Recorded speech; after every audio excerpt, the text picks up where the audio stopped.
अभी हम लोग देखने वाले हैं गोल्डन प्लेटिनम टेस्ट 13 का फिजिक्स का सॉल्यूशन। स्टार्ट करेंगे क्वेश्चन नंबर 1 से। क्वेश्चन नंबर 1 हमसे ये कह रहा है the radius of innermost orbit of hydrogen atom is 5.3 into 10 raise to the power minus 11 meter. What is the radius of third allowed orbit of hydrogen atom. तो third allowed orbit में कितना radius होगा ये हमको बताना है। और first के लिए हमको दिया हुआ है, यानी इनर मोस्ट का रेडियस हमको दे रखा है। तो इस क्वेश्चन में हमको डायरेक्टली नहीं जंप करना है, पहले क्वेश्चन को देखना है, पहचानना है और थोड़ा स्मार्ट तरीके से क्वेश्चन को सॉल्व करने के बारे में सोचना है, कोई भी प्रॉब्लम आए। तो यहाँ पे देखिए, यहाँ पे हमें क्या दे रखा था, रेडियस फर्स्ट ऑर्बिट का दे रखा था। वो किस में दिया हुआ, मीटर में दिया हुआ। तो इसको एंगस्ट्रॉम में बना लीजिए, ये वैल्यू को एंगस्ट्रॉम में अपने दिमाग में सोचिए, एंगस्ट्रॉम में ये वैल्यू कितनी होगी। तो एंगस्ट्रॉम में ये वैल्यू हो जाएगी 0.53 एंगस्ट्रॉम, ठीक है ना। अब मुझे पता है कि हम लोग फर्स्ट ऑर्बिट से थर्ड ऑर्बिट तक जा रहे हैं, यानी रेडियस बढ़ रही होगी, यानी जो भी हमारा आंसर होगा वो इस वैल्यू से ज्यादा होना चाहिए। इसका मतलब थर्ड ऑप्शन हो नहीं सकता, डी ऑप्शन हो नहीं सकता। क्यों नहीं हो सकता? जब हम लोग एक सेल से दूसरी सेल में जाते हैं तो जो रेडियस बढ़ती है वो स्क्वायर में बढ़ती है, ठीक है ना। तो रेडियस स्क्वायर में बढ़ती है, और जब हम लोग थर्ड रेडियस में जा रहे हैं यानी 9 गुना बढ़ जाएगा। तो ये 9 गुना तो नहीं होता है, ये भी नहीं होता है। इसका मतलब जो ज्यादा वाली वैल्यू है वही हमारा आंसर होगा। तो हम लोग बिना पेन उठाए भी ऐसी प्रॉब्लम को सॉल्व कर सकते हैं, ठीक है। तो ये तो हमारा स्मार्ट तरीका हो गया। बाकी आइए देखते हैं इस प्रॉब्लम को सॉल्व कैसे करेंगे। तो फर्स्ट ऑर्बिट का हमें रेडियस गिवन था, जो कि कितना था, 5.3 into 10 raise to the power minus 11 meter. ये फर्स्ट ऑर्बिट का रेडियस था। थर्ड ऑर्बिट के लिए हमसे पूछ रहा था कि रेडियस ऑफ थर्ड ऑर्बिट कितनी हो सकती है, ये चीज हमसे पूछ रहा था, ठीक है ना। हमें क्या करना था, बस रेशियो ले लेना था R1 और R3 के लिए, ठीक है। और जो रिलेशन होता है रेडियस का वो कितना होता है, जो ट्रिक हमें पता होनी चाहिए, 0.53 angstrom n square by Z. Similarly नीचे वाले के लिए भी 0.53 angstrom n square by Z. तो 0.53 कैंसिल हो जाएगा, ठीक है। और z चूंकि एटम एक ही है, ठीक है ना, तो इसलिए z की वैल्यू भी बराबर ही होगी, ठीक है। तो एन स्क्वायर और एन स्क्वायर के डायरेक्टली प्रोपोर्शनल हो जाएगा। तो R1 बाई R3 की value N1 square upon N3 square के डायरेक्टली प्रोपोर्शनल होगी, ठीक है। तो इस तरीके से R1 by R3 will be 1 का क्यूब अपॉन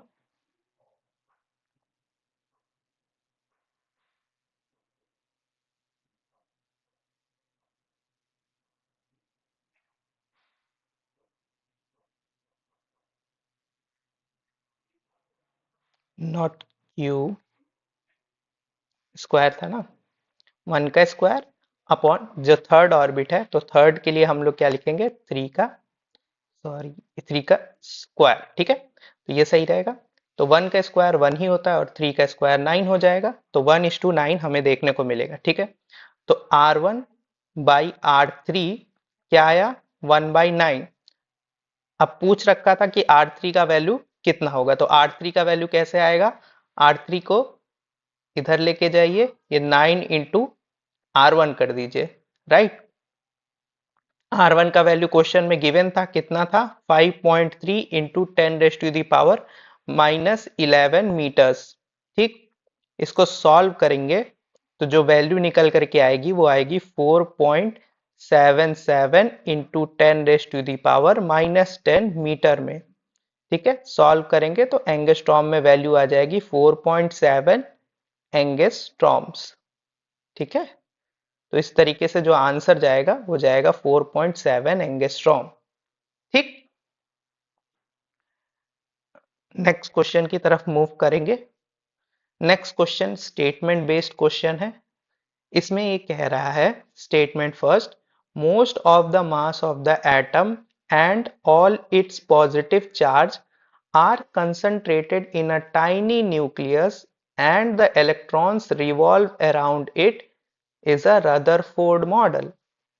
तो जब रदरफोर्ड ने अपना अल्फा पार्टिकल एक्सपेरिमेंट किया था तो उन्होंने ये देखा था कि मोस्ट ऑफ द पार्टिकल्स जो है वो क्या कर जा रहे हैं, यहाँ पे उन्होंने रखा था गोल्ड का फॉयल पेपर रखा था और पीछे जिंक की स्क्रीन लगाई थी, ZNS की स्क्रीन लगाई थी। तो जब यहाँ से बोmbardment हो रही थी पार्टिकल्स की, तो उन्होंने ये देखा था कि मोस्ट ऑफ द पार्टिकल जो होते हैं वो सीधा निकल जाते हैं, उनमें बहुत कम डिफ्लेक्शन देखने को मिलता था।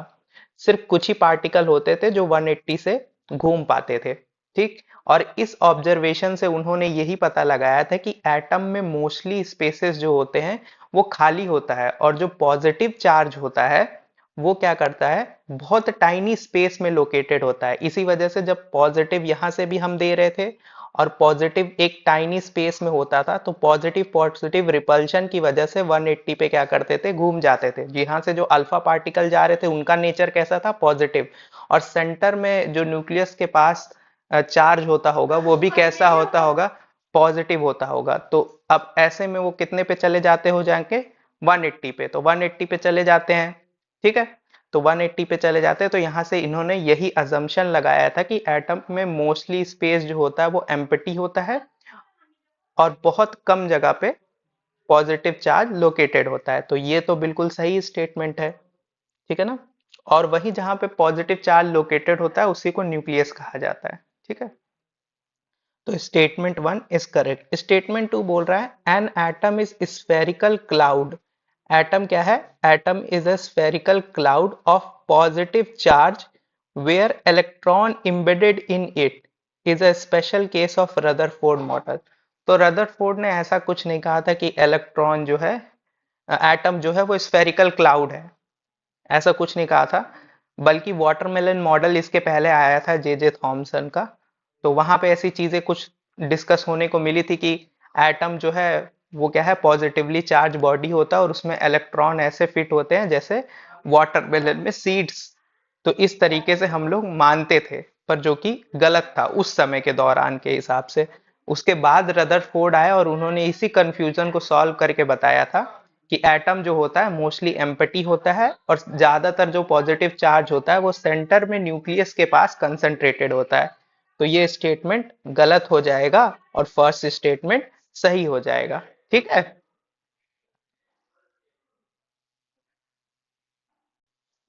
अब क्वेश्चन नंबर 3 में हम लोग देखेंगे, यहाँ पे लिखा गया है in hydrogen atom electron in a given orbit has total energy of -1.5 electron volt. The potential energy is, यहाँ पे हमें क्या बताना है, पोटेंशियल एनर्जी कितनी होगी, टोटल एनर्जी गिवन है। तो एक रिलेशन हमें याद करके चलना पड़ेगा कि total energy is equal to negative of kinetic energy is equal to potential energy by 2 is equal to negative of binding energy. ये रिलेशन अगर याद रहेगा तो हम इन सब में इंटर कन्वर्जन आराम से कर पाएंगे। तो यहाँ पे हमें किसके किसके बीच में रिलेशन देखना था, टोटल एनर्जी और पोटेंशियल एनर्जी। तो बस इन दोनों क्वांटिटीज के बीच में आप रिलेशन देख लीजिए कि total energy is half of potential energy. Total energy कितनी गिवन थी, माइनस का 1.5। ठीक है। और हमें क्या बताना था, पोटेंशियल एनर्जी। तो माइनस का 1.5 multiply by 2 is equal to potential energy which comes out to be minus का 3 इलेक्ट्रॉन वोल्ट। तो जो आंसर आएगा वो आएगा माइनस का 3 इलेक्ट्रॉन वोल्ट। ठीक है।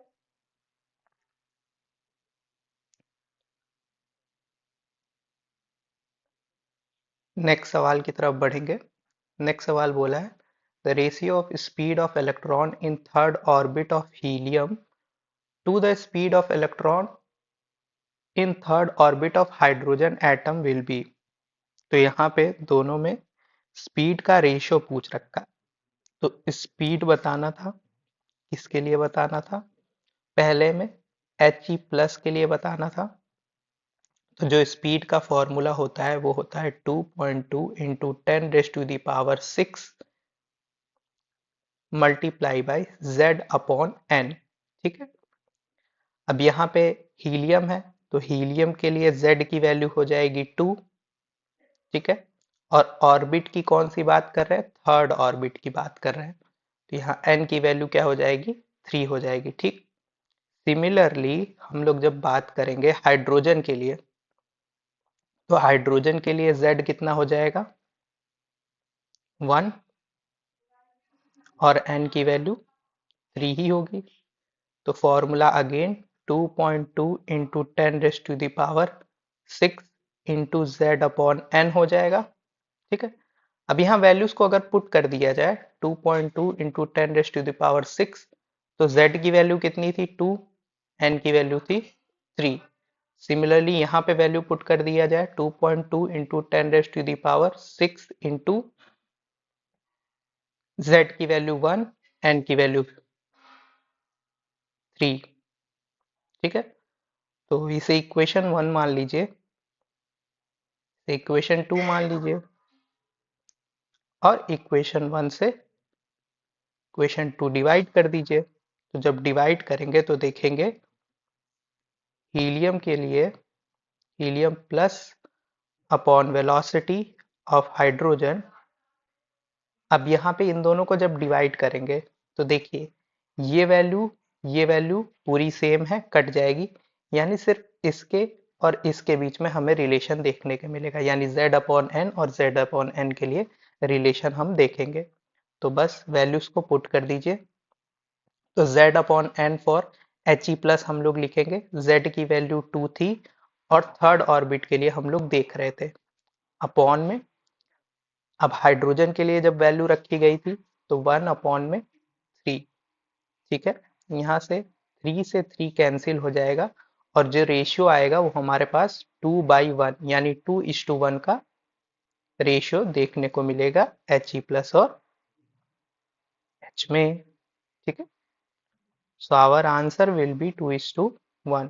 ठीक, अब हम लोग देखेंगे क्वेश्चन नंबर 5। तो क्वेश्चन नंबर 5 में कह रहा है if the wavelength of first member of Lyman series of hydrogen is lambda, the wavelength of second member will be.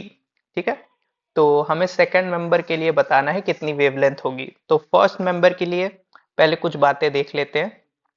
तो फर्स्ट मेंबर के लिए जब हम लोग वेवलेंथ का फॉर्मूला लिखते हैं तो लिखते हैं 1 upon lambda equal to R Z square. अब जेड की वैल्यू 1 हो जाएगी क्योंकि हाइड्रोजन एटम है। 1 upon N1 square minus 1 upon N2 का स्क्वायर। ठीक है ना, तो यहां पे हमें दे रखा है wavelength of first member of Lyman series of hydrogen is lambda, यानी लैम्डा जो है वो फर्स्ट मेंबर के लिए है। और फर्स्ट मेंबर का मतलब क्या हुआ कि जो ट्रांजिशन हुआ होगा वो 2 से 1 में हुआ होगा। ठीक है ना, 2 से 1 में हुआ होगा। ठीक है, अब यहाँ पे मुझे ये पता होना चाहिए कि N2 का वैल्यू जो होगा वो किसके बराबर हो जाएगा, N2 का वैल्यू 2 के बराबर हो जाएगा और N1 का वैल्यू जो होगा वो 1 के बराबर हो जाएगा। ठीक है ना, तो यहाँ से मुझे वैल्यूज पता चल गई मेरी। अब बस वैल्यूज को पुट करना है। ठीक है ना, अब वैल्यूज को जब हम लोग पुट करेंगे तो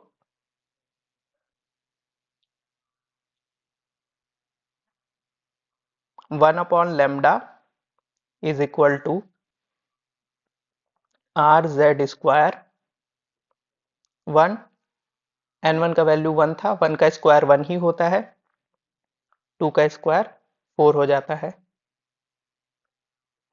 ठीक है, तो इसे मैं इक्वेशन फर्स्ट मान लेता हूं। ठीक है, कि ये हमारी फर्स्ट इक्वेशन हो गई है। अब उसके बाद आगे क्वेश्चन में दिया गया था कि wavelength of second member will be, second member के लिए कितना होगा। ठीक है ना, सेकंड मेंबर के लिए, सेकंड मेंबर का मतलब क्या होगा कि जो ट्रांजिशन हुआ होगा, जो ट्रांजिशन हुआ होगा वो 3 से 1 में हुआ होगा। लाइमन के लिए देखो कहीं से भी आओ, लाइमन के लिए कहाँ पे आते हैं, 1 में आते हैं। ठीक है ना, ये हमको पता है कि ट्रांजिशन कहीं से भी हो, अगर लाइमन सीरीज है तो फाइनली हम लोग कहाँ पे लैंड करेंगे, 1 पे लैंड करेंगे। ठीक है, तो ये चीज हमें पता होनी चाहिए। तो यहाँ पे N1 की वैल्यू कितनी हो जाएगी, अगेन 1 मानी जाएगी और N2 की वैल्यू कितनी ली जाएगी, अब 3 ली जाएगी। ठीक, अब वैल्यूज रखेंगे। अब पहले वाले को तो लैम्डा क्वेश्चन में बोल रखा है तो इसे हम लैम्डा डैश मान लेते हैं। तो इसे बोल देते हैं आर जेड स्क्वायर 1 अपॉन में 1, देखिए 1 का स्क्वायर 1 ही होता है और 3 का स्क्वायर जब करेंगे तो वो किसके बराबर हो जाएगा, 9 के बराबर हो जाएगा ना। अब बस ये आपको मिल गई सेकंड इक्वेशन। तो आपके पास फर्स्ट इक्वेशन है, आपके पास सेकंड इक्वेशन है, दोनों इक्वेशन को क्या कर दीजिए, आपस में डिवाइड कर दीजिए, ठीक है ना। इक्वेशन फर्स्ट और इक्वेशन सेकंड को जब डिवाइड करेंगे तो 1 अपॉन लैम्डा अपॉन में 1 अपॉन लैम्डा डैश, ये हो जाएगा लैम्डा डैश बाई लैम्डा। तो वैल्यूज पुट करेंगे, are Z square upon are Z square, ये वैल्यू थी 1 upon 1 minus 1 upon 4, 1 upon 1 minus 1 upon 9, ठीक है। इसे जब सॉल्व करेंगे तो ये कैंसिल हो जाएगा, ये सॉल्व करने पे आएगा 3/4 अपॉन 8/9, ठीक है। 9 ऊपर चला जाएगा और 8 और 4 मल्टीप्लाई हो जाएंगे, तो ये आएगा 27/32, 27/32। और इस लैम्डा को हम लोग क्या करेंगे, 27 से मल्टीप्लाई कर देंगे इधर ले जा करके। तो जो फाइनल आंसर आएगा, फाइनल आंसर हमें क्या देखने को मिलेगा, फाइनल आंसर मुझे देखने को मिलेगा 27/32 लैम्डा, ये क्या हो जाएगा लैम्डा डैश, यानी सेकंड मेंबर के लिए जो आंसर आएगा वो क्या आएगा 27/32 लैम्डा, जो कि है हाँ ऑप्शन नंबर ए। तो ऑप्शन नंबर ए के हिसाब से आंसर जाएगा, ठीक है ना। तो ऑप्शन नंबर ए के हिसाब से आंसर जाएगा। अब नेक्स्ट क्वेश्चन हम लोग देखेंगे।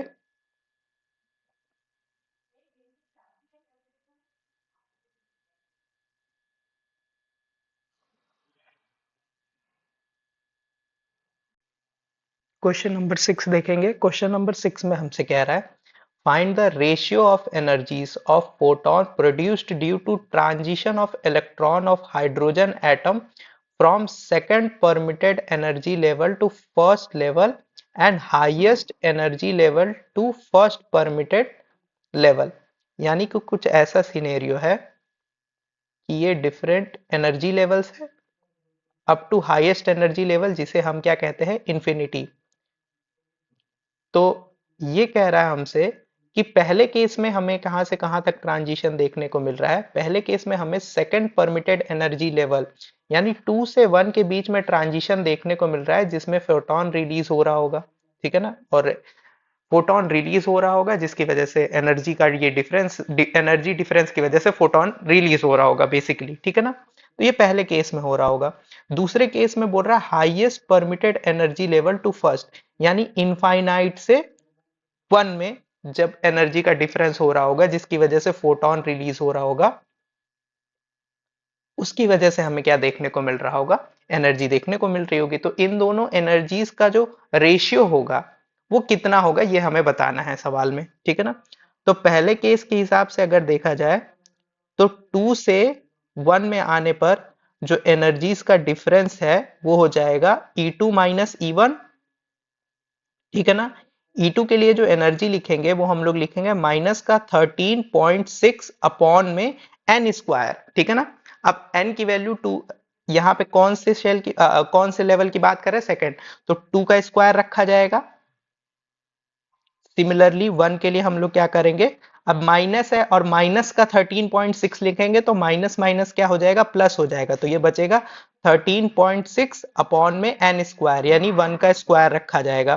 तो 13.6 अगर कॉमन ले लिया जाए 13.6, तो अंदर बचेगा 1 माइनस 1/4, ठीक है। अब इसको जब सॉल्व करेंगे तो ये आ जाएगा 13.6 मल्टीप्लाई बाई 3/4, तो इसे इक्वेशन फर्स्ट मान लेना है, ठीक है।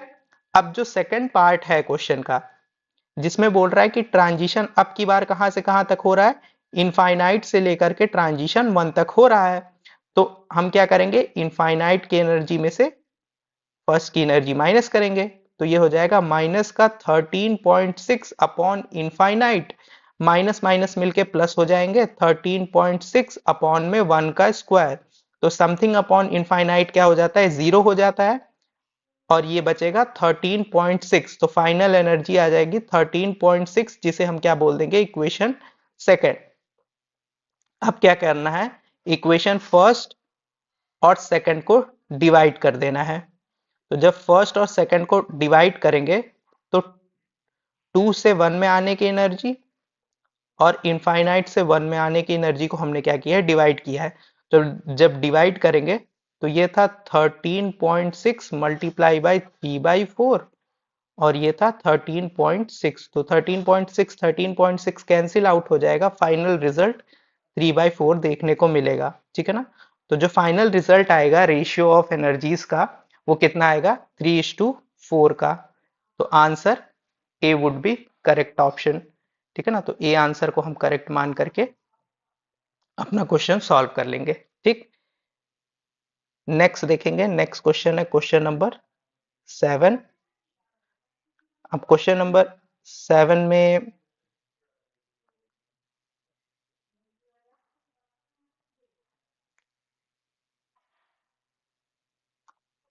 यहाँ पे दे रखा है कि angular momentum of electron in hydrogen atom is proportional to.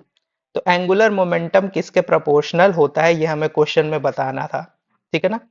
तो ये पता है कि एंगुलर मोमेंटम जो होता है, सबसे पहले ये पूरा मैं डराइव कर रहा हूँ, पर हमको डायरेक्ट रिजल्ट पता होना चाहिए, पर एक बार डेरिवेशन देख लेते हैं। तो R इज इक्वल टू क्या होता है, एन स्क्वायर बाई जेड, ठीक है ना, अगर सारे कांस्टेंट को हटा दिया जाए तब, ठीक है ना। तो यहां से मुझे ये देखने को मिलता है कि n जो है वो किसके बराबर हो जाता है, रूट ओवर आर जेड के, ठीक है ना। एंगुलर मोमेंटम जो कि एल से डिनोट करते हैं, उसके लिए हम लोग क्या लिखते हैं, एन एच अपॉन 2 पाई। इससे हम लोग क्या दिखाते थे, एंगुलर मोमेंटम।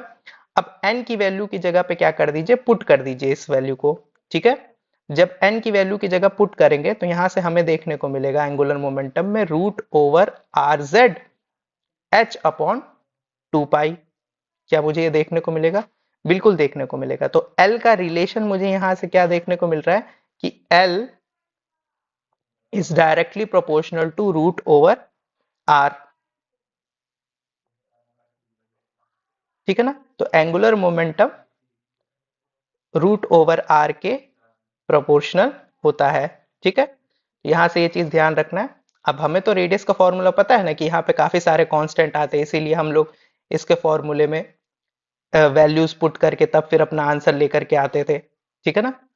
तो उन सभी चीजों को हटा करके तब मैंने ये वैल्यूज रखा हुआ है, नहीं तो यहाँ पे तो हमें पता है यहाँ पे 0.53 आता था, तो उसको हटा करके बस यहाँ पे रिलेशन चेक किया गया है, ठीक है ना। तो इससे हमने पहले क्या किया, पहले रेडियस से रिलेशन निकाल लिया एन का, फिर एन की वैल्यू को एंगुलर मोमेंटम के फॉर्मूले में पुट किया। एंगुलर मोमेंटम के फॉर्मूले में पुट करने के बाद हमने देख लिया कि आर का रिलेशन एंगुलर मोमेंटम के साथ क्या है, ठीक है।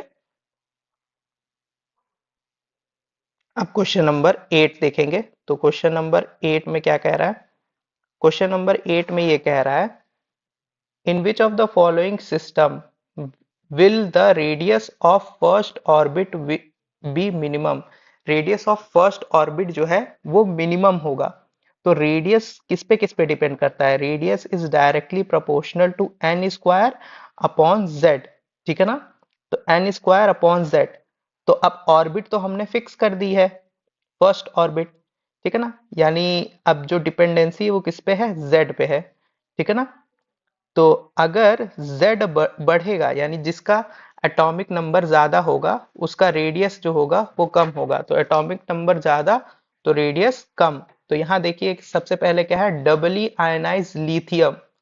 यहाँ पे लिथियम है तो हाइड्रोजन हीलियम लिथियम, यानी Z की वैल्यू 3 हो जाएगी। सिंगली आयोनाइज्ड ये क्या हो जाएगा, हीलियम। हीलियम के लिए Z की वैल्यू क्या हो जाती है, 2 हो जाती है। फिर ये क्या है, ड्यूटेरियम ड्यूटेरियम एटम, ठीक है ना। हाइड्रोजन, ड्यूटेरियम, ट्राइटियम, ये सब हाइड्रोजन की ही कैटेगरी में आते हैं।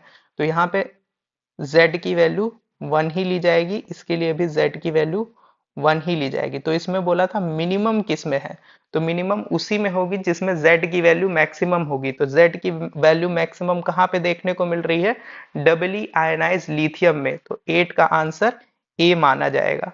ठीक है, अब क्वेश्चन नंबर 9 देखेंगे। क्वेश्चन नंबर 9 में लिखा गया है, in Bohr model of hydrogen atom the lowest orbit corresponds to. तो Bohr orbit of hydrogen atom, the lowest orbit. तो लोएस्ट ऑर्बिट के लिए हम लोग क्या बोलेंगे? तो लोएस्ट ऑर्बिट के लिए हम लोग बोलेंगे जिसमें मिनिमम एनर्जी हो। ठीक है ना, जो लोएस्ट ऑर्बिट होगी वहां पे हमें क्या देखने को मिलेगा कि एनर्जी मिनिमम होती है। ठीक है ना, लोएस्ट ऑर्बिट में एनर्जी जो होती है वो मिनिमम होती है। खाली कितनी होती है? माइनस का 13.6 इलेक्ट्रॉन वोल्ट। ठीक है ना, अब हाइड्रोजन एटम है, तो हाइड्रोजन एटम है तो Z का वैल्यू तो 1 हो जाएगा। ठीक है ना, और बोल रहा है लोएस्ट ऑर्बिट, लोएस्ट ऑर्बिट में n का वैल्यू कितना होगा? n का वैल्यू 1 हो जाएगा, तो n का वैल्यू 1 हो गया। ठीक है ना, हाइड्रोजन एटम है, Z भी 1 होता है, तो एनर्जी क्या देखने को मिलेगी? एनर्जी मिनिमम देखने को मिलेगी। कितनी देखने को मिलेगी? -13.6 इलेक्ट्रॉन वोल्ट। इस वजह से आंसर नंबर 3 जो होगा वो सही माना जाएगा। ठीक है ना, मिनिमम एनर्जी देखने को मिलेगी। ठीक है, अब यहाँ पे देखा है, what is the correct about de Broglie explanation of Bohr's second postulate. तो बोर्स सेकंड पोस्टुलेट यहाँ पे बताना है, what is correct about de Broglie explanation for Bohr's second postulate. तो बोर्स का जो सेकंड पोस्टुलेट था उसके लिए डी ब्रॉगली की कौन सी एक्सप्लेनेशन सही मानी जाएगी? ठीक है ना, तो बोल रहा है, stationary orbits are the orbits which consist integral number of de Broglie waves. तो ये बिल्कुल सही बात है। इन्होंने कहा था कि जो ऑर्बिट होगी वहां पे जो वेव्स देखने को मिलेंगी, ठीक है ना, वो क्या होंगी? वो इंटीग्रल मल्टीपल होंगी। यानी यहाँ पे जो वेव्स है ये इंटीग्रल मल्टीपल होंगी। ठीक है ना, यही तो हम लोग पढ़ रहे थे कि वहां पे एंगुलर मोमेंटम जो रहता है वो कंजर्व रहता है। ठीक है ना, और वेव्स जो रहती है वो इंटीग्रल मल्टीपल रहती। कभी आधी वेव थोड़ी देखने को मिलेगी। जब देखने को मिलेगी पूरी वेव देखने को मिलेगी, या तो एक वेव देखने को मिलेगी, या तो दो वेव देखने को मिलेगी, या तो तीन वेव देखने को मिलेगी। कभी आधी आधी वैल्यू या फ्रैक्शनल वैल्यू ये तो देखने को नहीं मिलेगी। तो यही चीज बताया था किसने? यही चीज एक्सप्लेन किया था डी ब्रॉगली ने बोर्स के सेकंड पोस्टुलेट को लेकर के। ठीक है ना, तो ये था हमारा कि स्टेशनरी ऑर्बिट्स और दोज ऑर्बिट्स, उन ऑर्बिट को हम लोग स्टेशनरी ऑर्बिट मानेंगे विच consist integral number of de Broglie waves.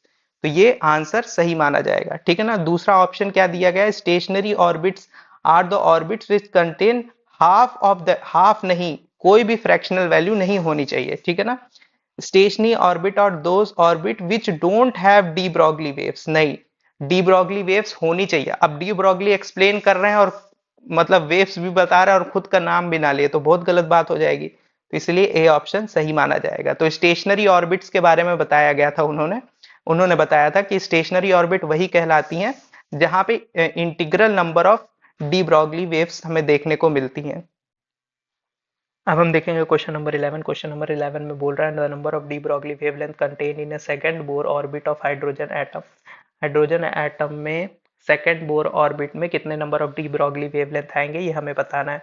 तो डी ब्रॉगली वेवलेंथ का फॉर्मूला होता है एच अपॉन में पी। पी क्या होता है? पी होता है मोमेंटम, और मोमेंटम को हम लोग लिखते किससे है? मास इनटू वेलोसिटी से। तो मुझे ये पता चल गया कि जो वेवलेंथ है और मोमेंटम के बीच का एक रिलेशन हमने फाइंड आउट कर लिया। और according to Bohr's postulate, Bohr's postulate की मदद से हम लोग ये कहते हैं कि जो एंगुलर मोमेंटम होता है वो किसके बराबर होता है? वो होता है एन एच अपॉन टू पाई के बराबर। ये कहाँ से आया? ये बोर्स पॉस्टुलेट से आया। अब एंगुलर मोमेंटम को हम लोग किससे रिप्रेजेंट करते हैं? एम वी आर से रिप्रेजेंट करते हैं। तो यहाँ पे मैं इसको लिख दूंगा एन एच अपॉन टू पाई। अब यहाँ से क्या करना है? इस टू पाई को लेकर के जाना है एल एच एस में, और एम इंटू वी को लेकर के आना है आर एच एस में। ठीक है ना, अभी हम देखेंगे ऐसा हम क्यों कर रहे हैं। ठीक है ना, तो टू पाई आर हो जाएगा और ये हो जाएगा n h upon M v. तो यहां से मुझे पता है कि एच अपॉन एम वी को हमने क्या बोल रखा है? लेमडा बोल रखा है। एच अपॉन एम वी को हमने क्या बोल रखा है? लेमडा बोल रखा है। तो एच अपॉन एम वी को रिप्लेस कर देंगे किससे? लेमडा से। तो two pi r equal to n lambda, two pi r equal to n lambda. अब ये एन की वैल्यू क्वेश्चन में गिवन थी। देखिए क्वेश्चन में बोल रखा था कि the number of de Broglie wavelength contain in a second Bohr orbit, तो एन की वैल्यू क्या हो जाएगी 2। तो एन की वैल्यू कितनी हो जाएगी 2 लैम्डा। तो यहां से हमें एक ये बात याद रखनी है कि एन डी ब्रॉगली वेवलेंथ जो होती है वो nth बोर ऑर्बिट को रिप्रेजेंट कर रही होती है। तो यहाँ पे एन डी ब्रॉगली वेवलेंथ जो है वो nth अगर बोर ऑर्बिट को रिप्रेजेंट कर रही है, तो यहाँ पे एन की वैल्यू कितनी है 2। तो number of de Broglie wavelength भी कितनी आएगी 2। ठीक है, तो बस यही कंसेप्ट था। ठीक है ना, तो कंसेप्ट अगर लिखना हो तो ये ध्यान रखिएगा कि n de Broglie wavelength in nth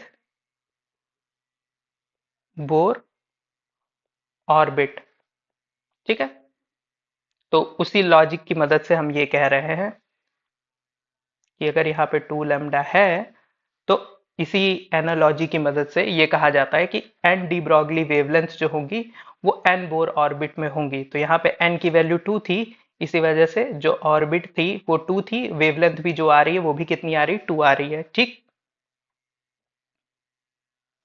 अब यहाँ पे क्वेश्चन नंबर 12 देखेंगे। तो क्वेश्चन नंबर 12 में हमें बोल रहा है कि the energy required to excite an electron in hydrogen atom to its first excited state.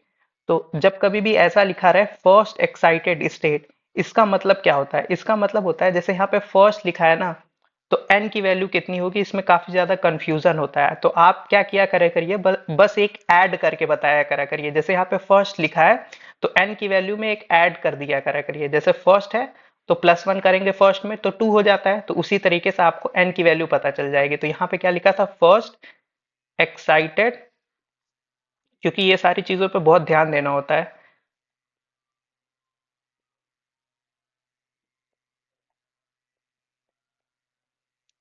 First excited state का मतलब हो गया n का वैल्यू 2। ठीक है, अब बस एनर्जी बताना है। तो एनर्जी ग्राउंड स्टेट में किसके बराबर होती है? ग्राउंड स्टेट में एनर्जी जो होती है वो होती है, ग्राउंड स्टेट में एनर्जी -13.6 अपॉन में 1 का स्क्वायर। तो ग्राउंड स्टेट में एनर्जी निकल करके आती है 13.6 इलेक्ट्रॉन वोल्ट। ठीक है ना, अब यहाँ पे लिखा था energy required to excite an electron in hydrogen atom to first excited state. ठीक है ना, तो फर्स्ट एक्साइटेड स्टेट मतलब हमें n इक्वल टू 2 तक जाने की एनर्जी के बारे में पता करना है। तो n इक्वल टू 2 में जाने की एनर्जी की वैल्यू कितनी हो जाएगी 13.6 अपॉन में n की वैल्यू जब 2 रखी जाएगी तो 2 का स्क्वायर हो जाएगा। ये किसके बराबर हो जाएगा? और अब यहाँ पे एटम तो हाइड्रोजन का ही है, इस वजह से जेड स्क्वायर भी अगर रखा जाएगा तो उसकी वैल्यू तो 1 के बराबर ही आ जाएगी ना। जैसे यहाँ पे अगर जेड स्क्वायर हम रख रहे हैं एन, तो ये होता है ना Z square upon n square, तो एन स्क्वायर तो नीचे लिखा जा रहा है। अब जेड की वैल्यू अगर 1 हो जाएगी तो 1 का स्क्वायर तो 1 ही आता है, इस वजह से ये वैल्यू नहीं लिखी जा रही है। ठीक है, तो परेशान नहीं होना है इसमें। ठीक है, तो डायरेक्ट कर दिए हैं, चाहे आप लिख दीजिए 1 का स्क्वायर। ठीक है, तो ये जो वैल्यू आएगी ये आएगी किसके बराबर 13.6 अपॉन 4। ठीक है ना, तो इसको सॉल्व करेंगे तो ये आ जाएगी माइनस का 3.4 इलेक्ट्रॉन वोल्ट के बराबर। तो देन एनर्जी रिक्वायर्ड, तो जो एनर्जी रिक्वायर्ड होगी वो होगी E2 माइनस E1। ठीक है ना, इतनी एनर्जी रिक्वायर्ड होगी। तो E2 की वैल्यू कितनी है माइनस का 3.4 माइनस E1 की वैल्यू कितनी है माइनस का 13.6। तो जब इसको सॉल्व करेंगे ये आएगा 10.2 इलेक्ट्रॉन वोल्ट। तो इतनी एनर्जी रिक्वायर्ड होगी फर्स्ट एक्साइटेड स्टेट में एक्साइट करने के लिए इलेक्ट्रॉन को। ठीक है, क्वेश्चन नंबर 13 देखेंगे। क्वेश्चन नंबर 13 में बोला है what is the ratio of shortest wavelength of Balmer series to the shortest wavelength of Lyman series. ठीक है ना, शॉर्टेस्ट वेवलेंथ, तो शॉर्टेस्ट वेवलेंथ पहले समझना है कब मिलती है। जब कभी भी शॉर्टेस्ट वेवलेंथ की बात करें, शॉर्टेस्ट वेवलेंथ की बात करें, इसका मतलब तब हम लोग इन्फिनिटी से आ रहे होंगे, ठीक है ना। तो जब इन्फिनिटी से आते हैं तो हमें शॉर्टेस्ट वेवलेंथ देखने को मिलती है, ठीक है ना। अब यहाँ पे shortest wavelength of Balmer series की बात कर रहा है, तो वेवलेंथ का फॉर्मूला लिखाएंगे R Z square 1 upon, Balmer की सीरीज कहाँ पे आ करके खत्म होती है कि कहीं से भी जब n इक्वल टू 2 पे आते हैं तो बामर सीरीज के लिए होता है। तो ये रखा जाएगा 2 का स्क्वायर माइनस कहाँ से आ रहा है, इनफाइनाइट से आ रहा है, तो इनफाइनाइट का स्क्वायर, और समथिंग अपॉन इनफाइनाइट जो होता है वो किसके बराबर हो जाता है, 0 के। तो ये जो ओवरऑल वैल्यू होगी हमारे पास, ये किसके बराबर हो जाएगी, ये ओवरऑल वैल्यू इक्विवेलेंट हो जाएगी 0 के, ठीक है।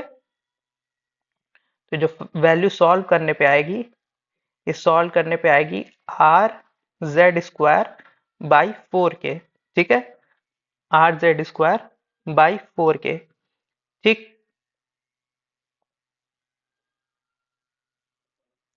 तो यहां से अगर लेमडा निकाला जाए तो लेमडा की वैल्यू हो जाएगी 4 अपॉन में आर जेड स्क्वायर, ठीक है। अब 1 अपॉन लेमडा एल यानी लाइमन के लिए निकाल लेते हैं, ये तो बामर के लिए था, ठीक है। अब लाइमन के लिए देखते हैं, तो लाइमन के लिए जो फॉर्मूला लगेगा, लाइमन के लिए फॉर्मूला रहेगा अगेन आर जेड स्क्वायर। अब लाइमन के लिए हम कहते हैं कहीं से भी जब 1 पे आते हैं, n इक्वल टू 1 पे, तो वो सीरीज लाइमन कहलाती है, ठीक है ना। तो यहाँ पे फाइनली 1 हो जाएगा, माइनस कहाँ से आ रहे हैं, शॉर्टेस्ट वेवलेंथ चाहिए तो इनफाइनाइट से आ रहे हैं, इसलिए इनफाइनाइट रखेंगे और उसका स्क्वायर कर देंगे, ठीक है। तो 1 upon lambda L is equal to R Z square. ये पूरी वैल्यू जो होगी ये अगेन किसके बराबर हो जाएगी, ये अगेन पूरी वैल्यू जो होगी वो 0 के बराबर हो जाएगी, और 1 अपॉन 1 का स्क्वायर तो 1 ही होता है, और 1 से किसी डिजिट को मल्टीप्लाई किया जाए तो वो उतना ही रहता है। तो यहाँ से मुझे लेमडा एल जो होगा वो किसके बराबर मिल जाएगा, 1 अपॉन आर जेड स्क्वायर के बराबर, ठीक है। तो यहाँ से मुझे ये मिल गया, दो रिलेशन मिल गए लाइमन और बामर के लिए, ठीक है ना, एक लाइमन के लिए एक बामर के लिए। अब क्या करना है, बस दोनों को डिवाइड कर देना है, इसको फर्स्ट बोल दीजिए, इसको सेकंड बोल दीजिए। तो डिवाइडिंग फर्स्ट बाय सेकंड, ठीक है। तो lambda Balmer upon lambda Lyman is equal to, बस वैल्यूज पुट कर देनी है। तो वो वैल्यू जो थी बामर के लिए 4 upon are Z square multiply by are Z square. तो आर जेड स्क्वायर से आर जेड स्क्वायर कैंसिल हो जाएगा, तो जो रेशियो देखने को मिलेगा वो देखने को मिलेगा 4:1। तो 4:1 का रेशियो हमें देखने को मिलेगा क्वेश्चन में, ठीक है। तो ये रहा हमारा आंसर 13 का। अब 14th नंबर का क्वेश्चन देखते हैं। 14th नंबर में बोल रहा है the first line of Lyman series in a hydrogen spectrum of wavelength, wavelength दे रखा है 1210 angstrom, the corresponding line of hydrogen like atom of Z11 equals to, तो Z11 के लिए हमें बताना है, ठीक है ना, वेवलेंथ। तो आइए देख लेते हैं, 1 upon lambda equal to R Z square. अब first line of Lyman series, तो first line of Lyman series कौन सी होती है, तो फर्स्ट लाइन के लिए हम लोग लिखते हैं लाइमन सीरीज, कहीं से भी आए जब फर्स्ट पे आता है तो लाइमन कहलाता है, तो कहीं से भी फर्स्ट पे आना।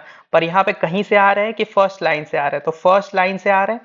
फर्स्ट लाइन का मतलब क्या हो गया, 2 से 1 पे आ रहे होंगे, तो कहाँ से आ रहे हैं, 2 से आ रहे हैं, तो 2 का स्क्वायर कर दीजिए, ठीक है। तो 1 upon lambda equal to R. अब z का वैल्यू क्या हो जाएगा, z का वैल्यू 1 हो जाएगा। क्यों 1 हो जाएगा, क्योंकि यहाँ पे कौन सा एटम है, पहले जो लिखा गया है वो हाइड्रोजन एटम है, ठीक है ना। पहले जो एटम है वो कौन सा है, हाइड्रोजन एटम है, बाद में हाइड्रोजन लाइक एटम है जिसका एटॉमिक नंबर 11 है, बट पहले कौन सा है, हाइड्रोजन एटम है। ठीक है, तो इस बात को ध्यान रखना है। तो z का वैल्यू जब हम 1 पुट कर देंगे तो ये z का वैल्यू 1 हो जाएगा। ठीक है, ये जो वैल्यू आएगा इसको सॉल्व करेंगे तो 1/1 1/4 हो जाएगा। ठीक है, 1/λ इक्वल टू r, ये 3/4 बचेगा हमारे पास। ठीक है, तो इसे बोल देते हैं, ये इक्वेशन नंबर फर्स्ट हमें मिल करके आ चुकी है। ठीक है ना, अब इसके बाद फॉर हाइड्रोजन लाइक एटम, अब हाइड्रोजन लाइक एटम के बारे में हम लोग बात करेंगे। तो हाइड्रोजन लाइक एटम के लिए हम लोग लिखेंगे 1/λ इज इक्वल टू r। अब z की वैल्यू कितनी रखी जाएगी, 11 रखी जाएगी। ठीक है ना, क्योंकि अब हाइड्रोजन लाइक एटम के लिए हम रख रहे हैं। तो हाइड्रोजन लाइक एटम के लिए इसने z की वैल्यू हमें क्वेश्चन में दे रखी थी, z की वैल्यू थी 11। तो 11 का स्क्वायर हमने रख दिया है और ये आ जाएगा, अगेन लाइमन सीरीज ही है और first line of Lyman series ही है, तो ये हो जाएगा 1 का स्क्वायर अपॉन 2 का स्क्वायर। ठीक है ना, इसको ऐसे भी याद रख सकते हैं कि कहाँ पे फाइनली आ रहे हैं और कहाँ से आ रहे हैं, तो कहाँ पे और कहाँ से, तो कंफ्यूजन कम होगा। तो 1/λ डैश ये किसके बराबर हो जाएगा, r 11 का स्क्वायर मल्टीप्लाई बाय 3/4, यहाँ पे भी 3/4 देखने को मिलेगा। ठीक है ना,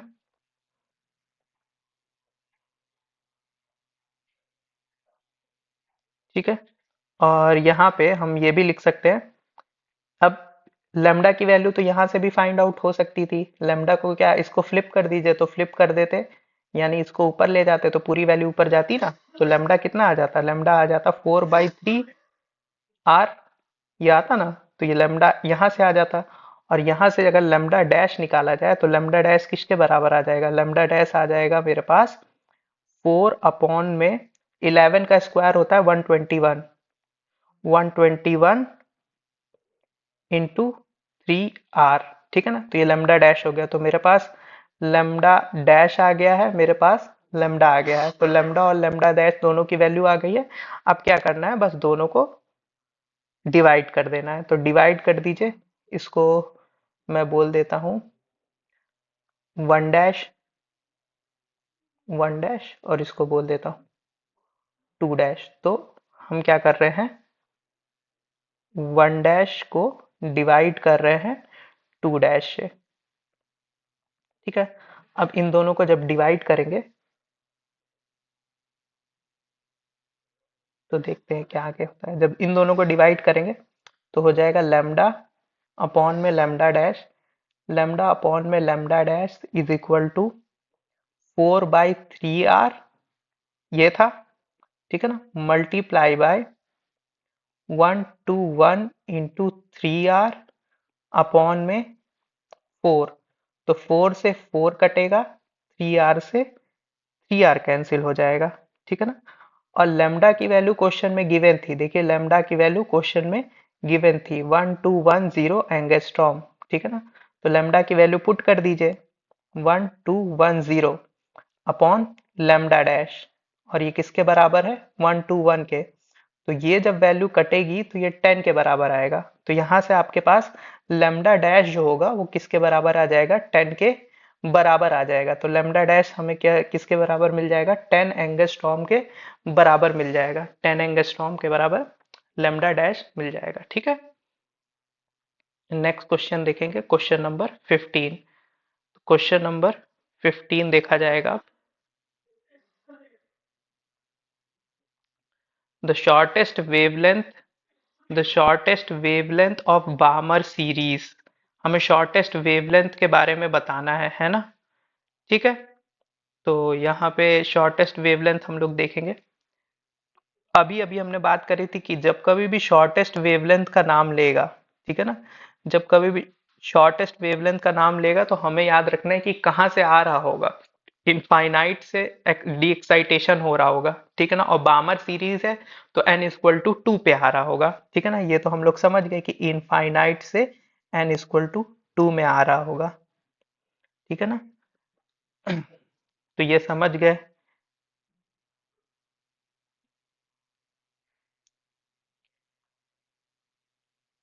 अब बस वैल्यू को रखना है और आंसर सॉल्व कर देना है। 1/λ equal to R Z square 1/2 का स्क्वायर, जहां पर आ रहा है, कहाँ से आ रहा है, इनफाइनाइट से आ रहा है, इसका स्क्वायर कर दीजिए।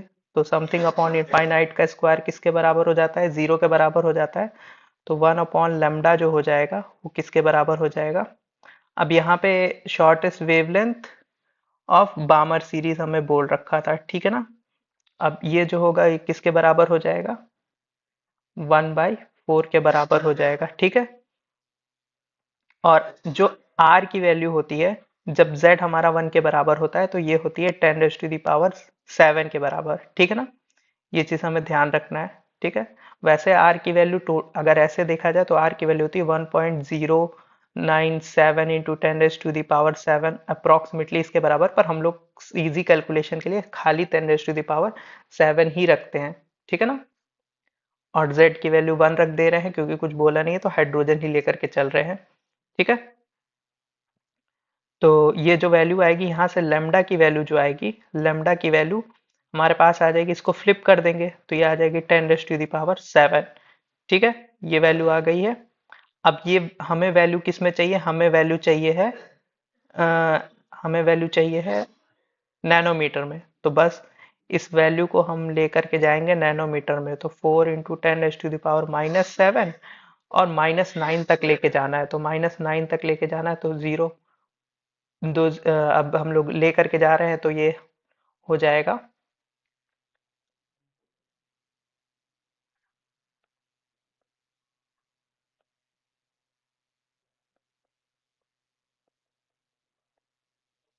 ठीक है, तो ये नैनोमीटर में वैल्यू आ गई, तो अप्रोक्सीमेटली 400 के आसपास आंसर आना चाहिए, ठीक है ना। तो देखिए कोई यही वैल्यू जो है वो 400 के आसपास है। बाकी जैसे मैंने बताया आर की वैल्यू अगर हम एग्जैक्ट रखेंगे विच इज 1.097 इंटू 10⁻⁷ तो आंसर इतना आएगा। पर ज्यादा बेटर ऑप्शन ये है कि 10⁻⁷ रखिए और जल्दी से आंसर लेकर के आ जाइए, ठीक है। हम नेक्स्ट क्वेश्चन देखेंगे, question number 16।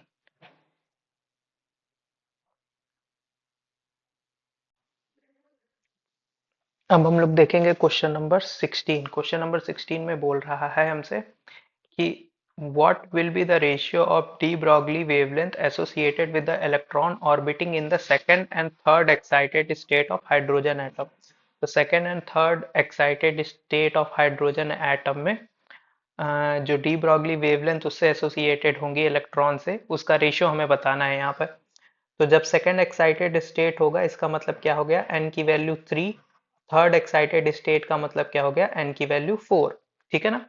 In in orbit के लिए मुझे बताना है कि क्या वेवलेंथ इलेक्ट्रॉन से एसोसिएटेड होगी, ठीक है ना।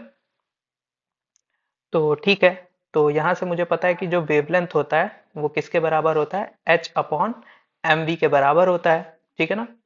तो जब मैं बात कर रहा हूँ किसकी, थर्ड के लिए, सेकंड एक्साइटेड स्टेट, अब मैं एक्साइटेड स्टेट ना बोल करके ऑर्बिट के रिस्पेक्ट में बात करूंगा, यानी थर्ड ऑर्बिट और फोर्थ ऑर्बिट में। तो जब थर्ड ऑर्बिट के लिए वेवलेंथ की बात करेंगे हम लोग, तो थर्ड ऑर्बिट की वेवलेंथ हो जाएगी H/mv3 के बराबर। और जब फोर्थ ऑर्बिट के लिए बात करेंगे तो फोर्थ ऑर्बिट के लिए हो जाएगी H/mv4। तो ये क्या आ गई हमारे पास, वेवलेंथ आ गई, ठीक है ना, थर्ड और फोर्थ ऑर्बिट के लिए। अगर इन वैल्यूज को डिवाइड कर, अब क्या करते हैं, थर्ड और फोर्थ ऑर्बिट की वेवलेंथ को हम लोग क्या कर देते हैं, डिवाइड कर देते हैं। तो ये हो जाएगा H/mv3, ये हो जाएगा H/mv4। H/m कैंसिल हो जाएगा, तो जो रिजल्ट देखने को मिलेगा वो होगा v4/v3। अब वेलोसिटी का एक्सप्रेशन हमें पता है, वेलोसिटी का एक्सप्रेशन nth ऑर्बिट के लिए क्या होता है, ई स्क्वायर अपॉन में 2ε0 NH। ये वेलोसिटी का एक्सप्रेशन होता है, ठीक है ना। तो वेलोसिटी n के कैसे प्रोपोर्शनल होती है, तो वेलोसिटी जो होती है वो n के इन्वर्सली प्रोपोर्शनल होती है, एक्सप्रेशन से मुझे दिख रहा है, ठीक है ना। तो अगर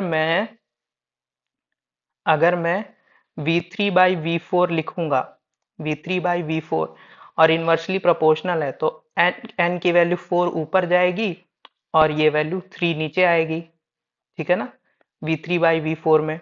तो मुझे V3/V4 तो लिखना नहीं है, ठीक है ना, मुझे V4/V3 चाहिए। तो बस वैल्यू क्या करेंगे हम लोग, फ्लिप कर देंगे, यहाँ पे ये 4 होगा ना,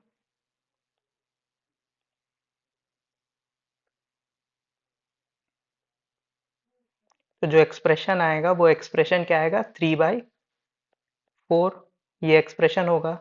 तो 3/4 वुड बी आवर एक्सप्रेशन, ठीक है ना। तो 3/4 एक्सप्रेशन हमें देखने को मिल रहा होगा। नेक्स्ट क्वेश्चन देखेंगे, क्वेश्चन नंबर 17।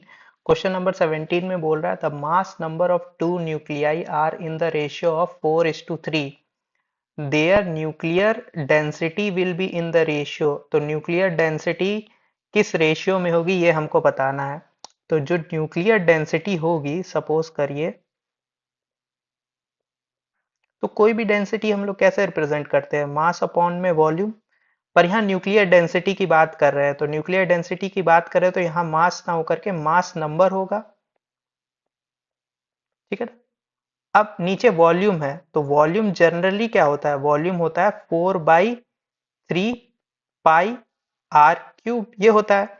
अब चूंकि यहाँ न्यूक्लियस है, तो जो न्यूक्लियस का रेडियस होता है, न्यूक्लियस के रेडियस को हम कैसे निकालते थे, न्यूक्लियस का रेडियस आता था r0a⁻⁴ ये क्या होता था, न्यूक्लियस का रेडियस होता था, ठीक है। तो उसको पुट कर दीजिए यहाँ पे, 4/3 पाई r0 a⁻⁴ ये होगा। और मास नंबर को हम लोग a से डिनोट करते हैं, ठीक। 4/3 पाई r0 का क्यूब हो जाएगा, और a⁻⁴ और बाहर का क्यूब, तो ये 3 से ये 3 कैंसिल हो जाएगा, और जो वैल्यू निकल करके आएगी वो आएगी, अब ये वाला 3 ऊपर चला जाएगा, ठीक। तो ये 3 गया ऊपर, नीचे बचा 4πr0³ a, ठीक है ना। अब ये a और ये a कट गया, तो फाइनल एक्सप्रेशन हमारे पास आया 3/4 πr0³। क्या इस पूरे टर्म में, न्यूक्लियर डेंसिटी की टर्म में, कहीं पे भी आपको मास का टर्म दिख रहा है, नहीं दिख रहा है, कहीं पे भी मास नहीं दिख रहा है। इसका मतलब क्या है कि जो न्यूक्लियर डेंसिटी है वो इंडिपेंडेंट ऑफ मास है। तो आप चाहे कुछ भी रखिए, ठीक है ना, मास नंबर आप क्या कहते हैं, कुछ भी रखिए, रेशियो जो आएगा न्यूक्लियर डेंसिटी का वो बराबर ही आएगा, यानी 1:1 ही आएगा, क्योंकि न्यूक्लियर डेंसिटी जो है वो इंडिपेंडेंट ऑफ मास है, ठीक। अब यहाँ पे देखिए लिखा है ratio of radii of nuclei of two atom of elements of atomic mass number 27 and 64 is। तो रेडियस हमें पता है, radius is directly proportional to a⁻1/3 होता है, ठीक है, ये रिलेशन पता है। तो अकॉर्डिंग टू दिस रिलेशन हम ये कह सकते हैं कि r1/r2 जो होगा वो बराबर हो जाएगा a1/a2 के, ठीक है। A1 पहला एटॉमिक नंबर दिया हुआ है 27 और दूसरा एटॉमिक नंबर दिया हुआ है 64, ठीक है, की पावर 1/3, ठीक है। अब मुझे पता है 27 किसका क्यूब है, 27 3 का क्यूब है, और 64 4 का क्यूब है। तो 3/4 बाहर निकल आएंगे, ठीक है ना, क्यूब रूट हो जाएगा। तो R1/R2 का जो रेशियो आएगा वो आएगा 3:4। तो R1/R2 का जो रेशियो आया वो क्या आएगा, 3:4 का रेशियो आएगा, ठीक है।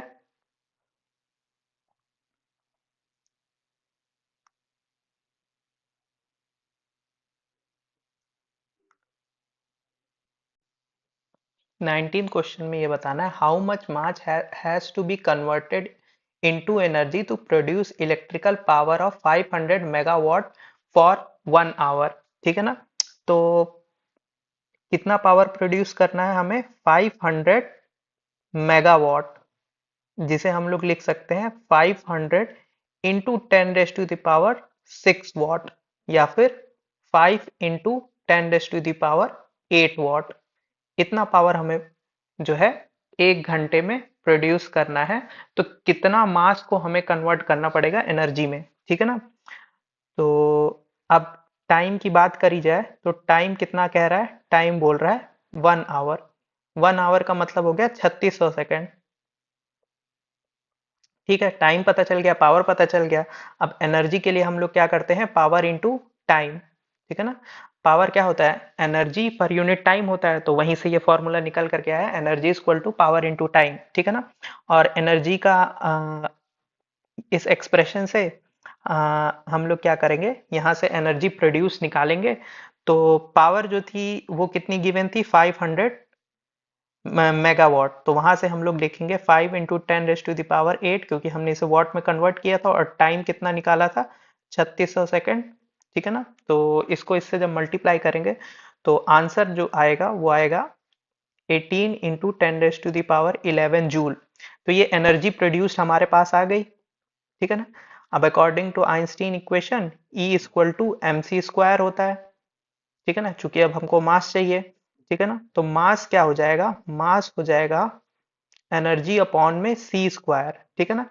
एनर्जी हम पहले निकाल चुके हैं, ठीक है।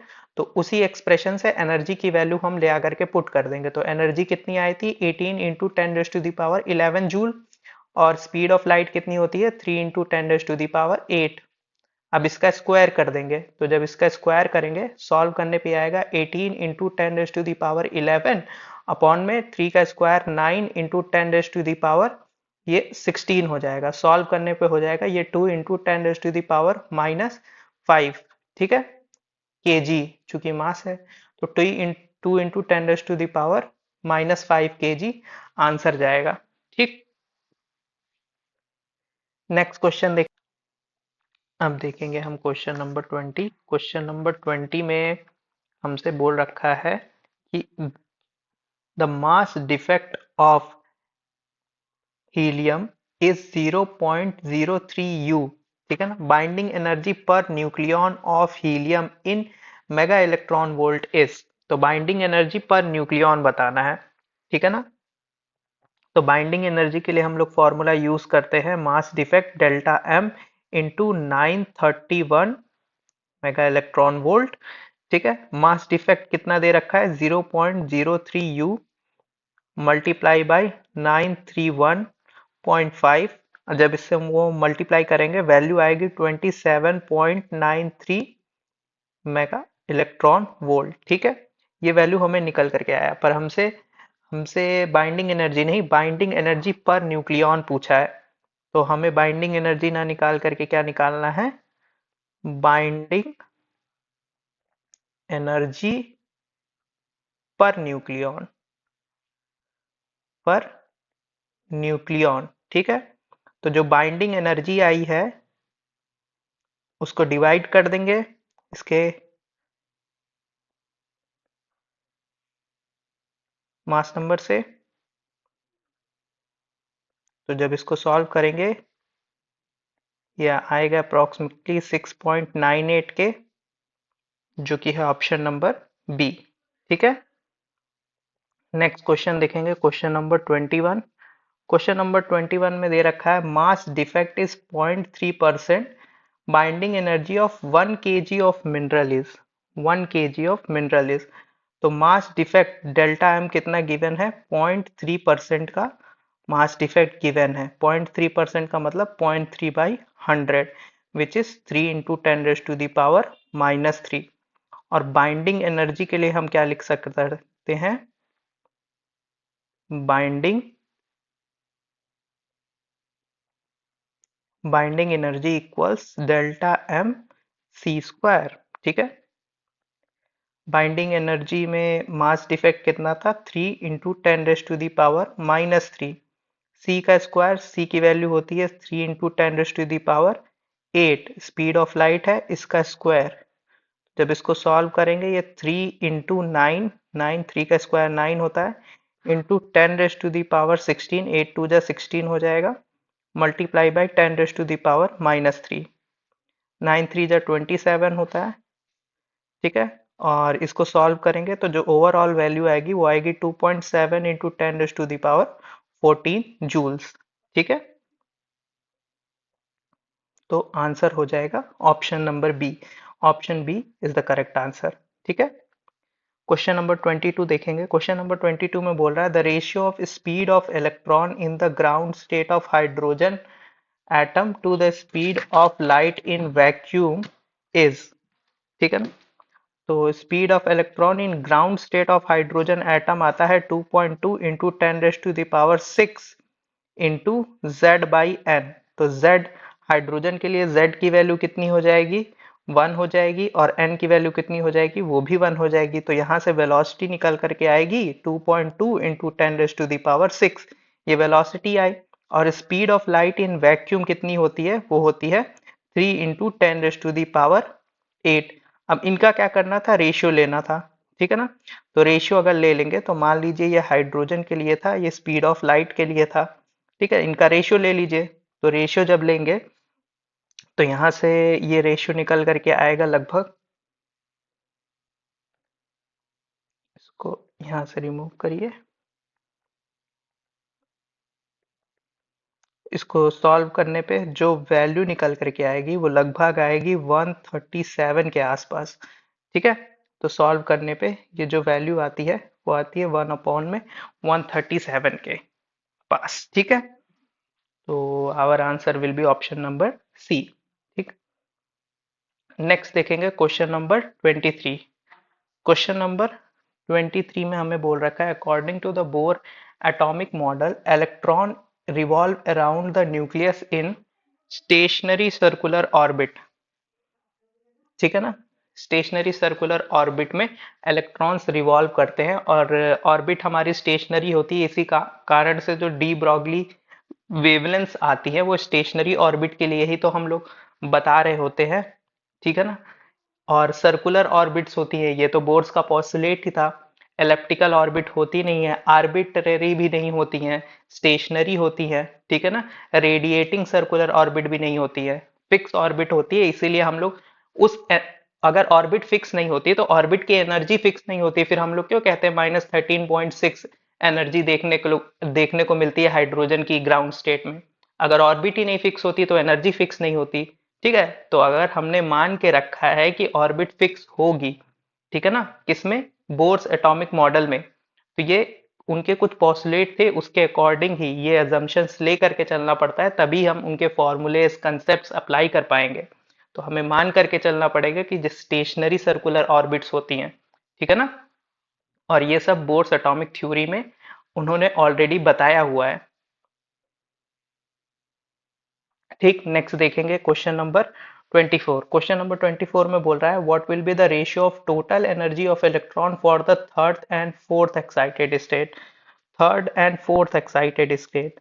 तो थर्ड एक्साइटेड स्टेट का मतलब क्या हो गया, एन की वैल्यू 4, और फोर्थ एक्साइटेड स्टेट का मतलब क्या हो गया, एन की वैल्यू 5।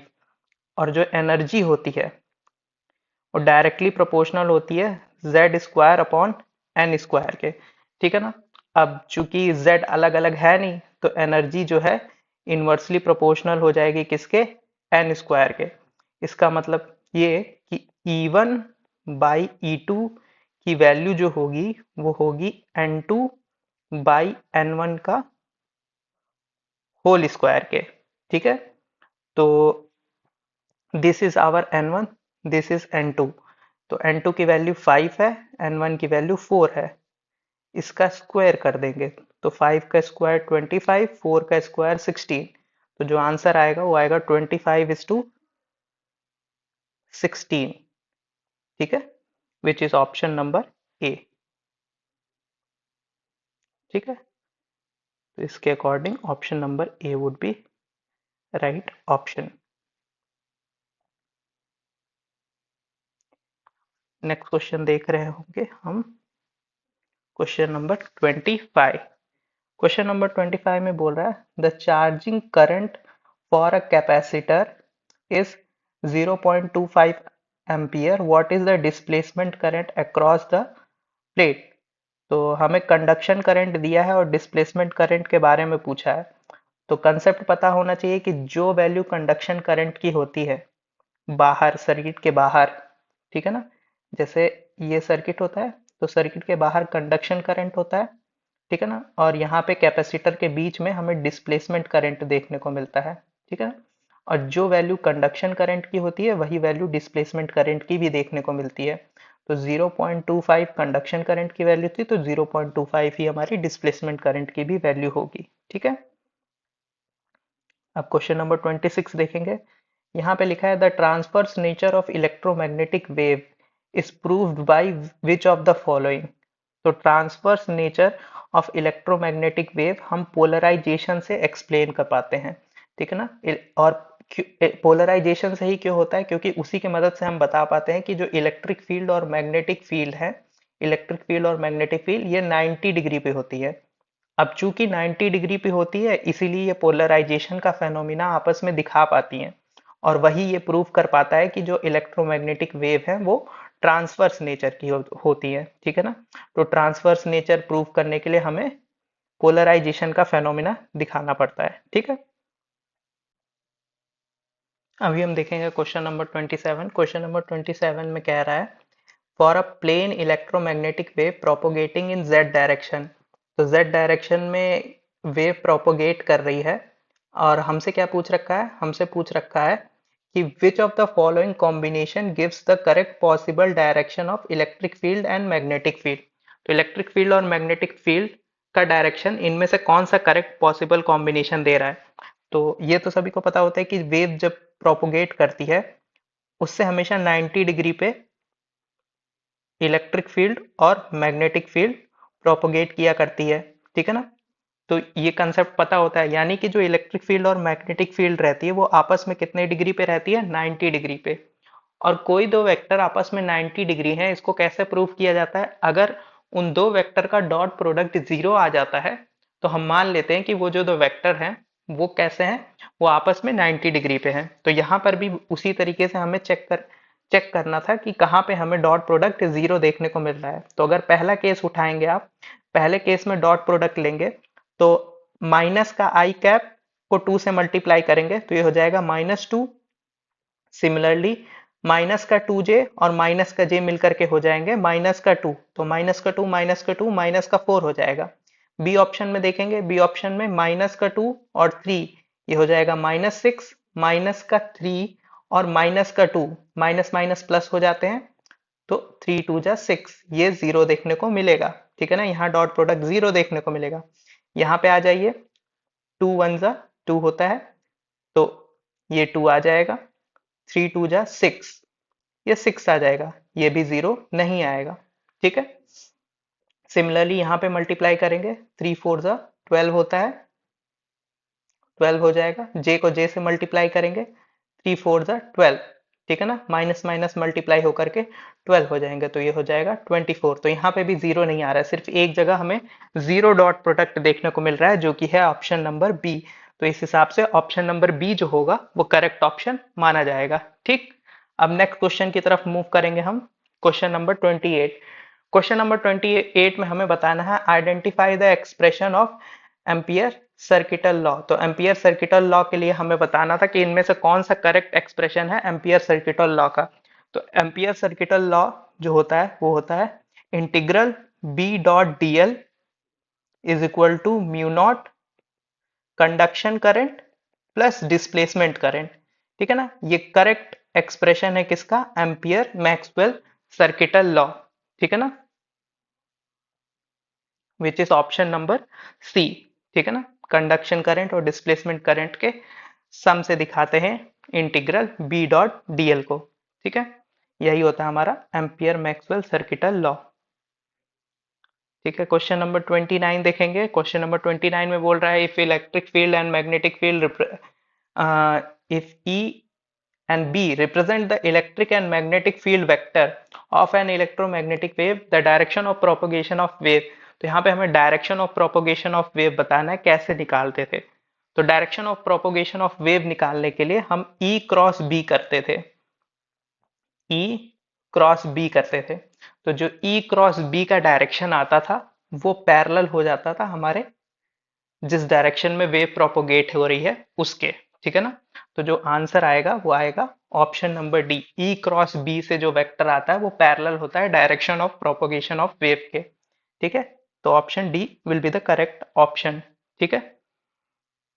क्वेश्चन नंबर 30 देखेंगे, असर्शन है the nuclear density of nucleoids of boron, lithium, iron, neon, bismuth, ठीक है, कैन बी अरेंज्ड, ठीक है, इस ऑर्डर में अरेंज किया है। बेसिकली यहाँ पे जो अरेंज किया गया है वो किया गया है on the basis of masses, जहां तक दिख रहा है, जो कि गलत बात है। हमने पहले ही इसके पहले ही प्रॉब्लम सॉल्व कर रखी थी जहां पे ये बताया था कि जो न्यूक्लियर डेंसिटी है वो इंडिपेंडेंट होती है मास के, तो मास से फर्क ही नहीं पड़ेगा, भले ही बोरॉन का मास 10 है, ठीक है ना, यहाँ पे आयरन का मास 56 है, तो ऐसा कुछ नहीं लेना देना होता है कि जिसका मास कम है तो उसकी डेंसिटी जो होगी वो भी कम होगी, ठीक है ना, न्यूक्लियर डेंसिटी जो होगी वो भी कम होगी, ऐसा कोई रिलेशन नहीं है, ठीक है ना।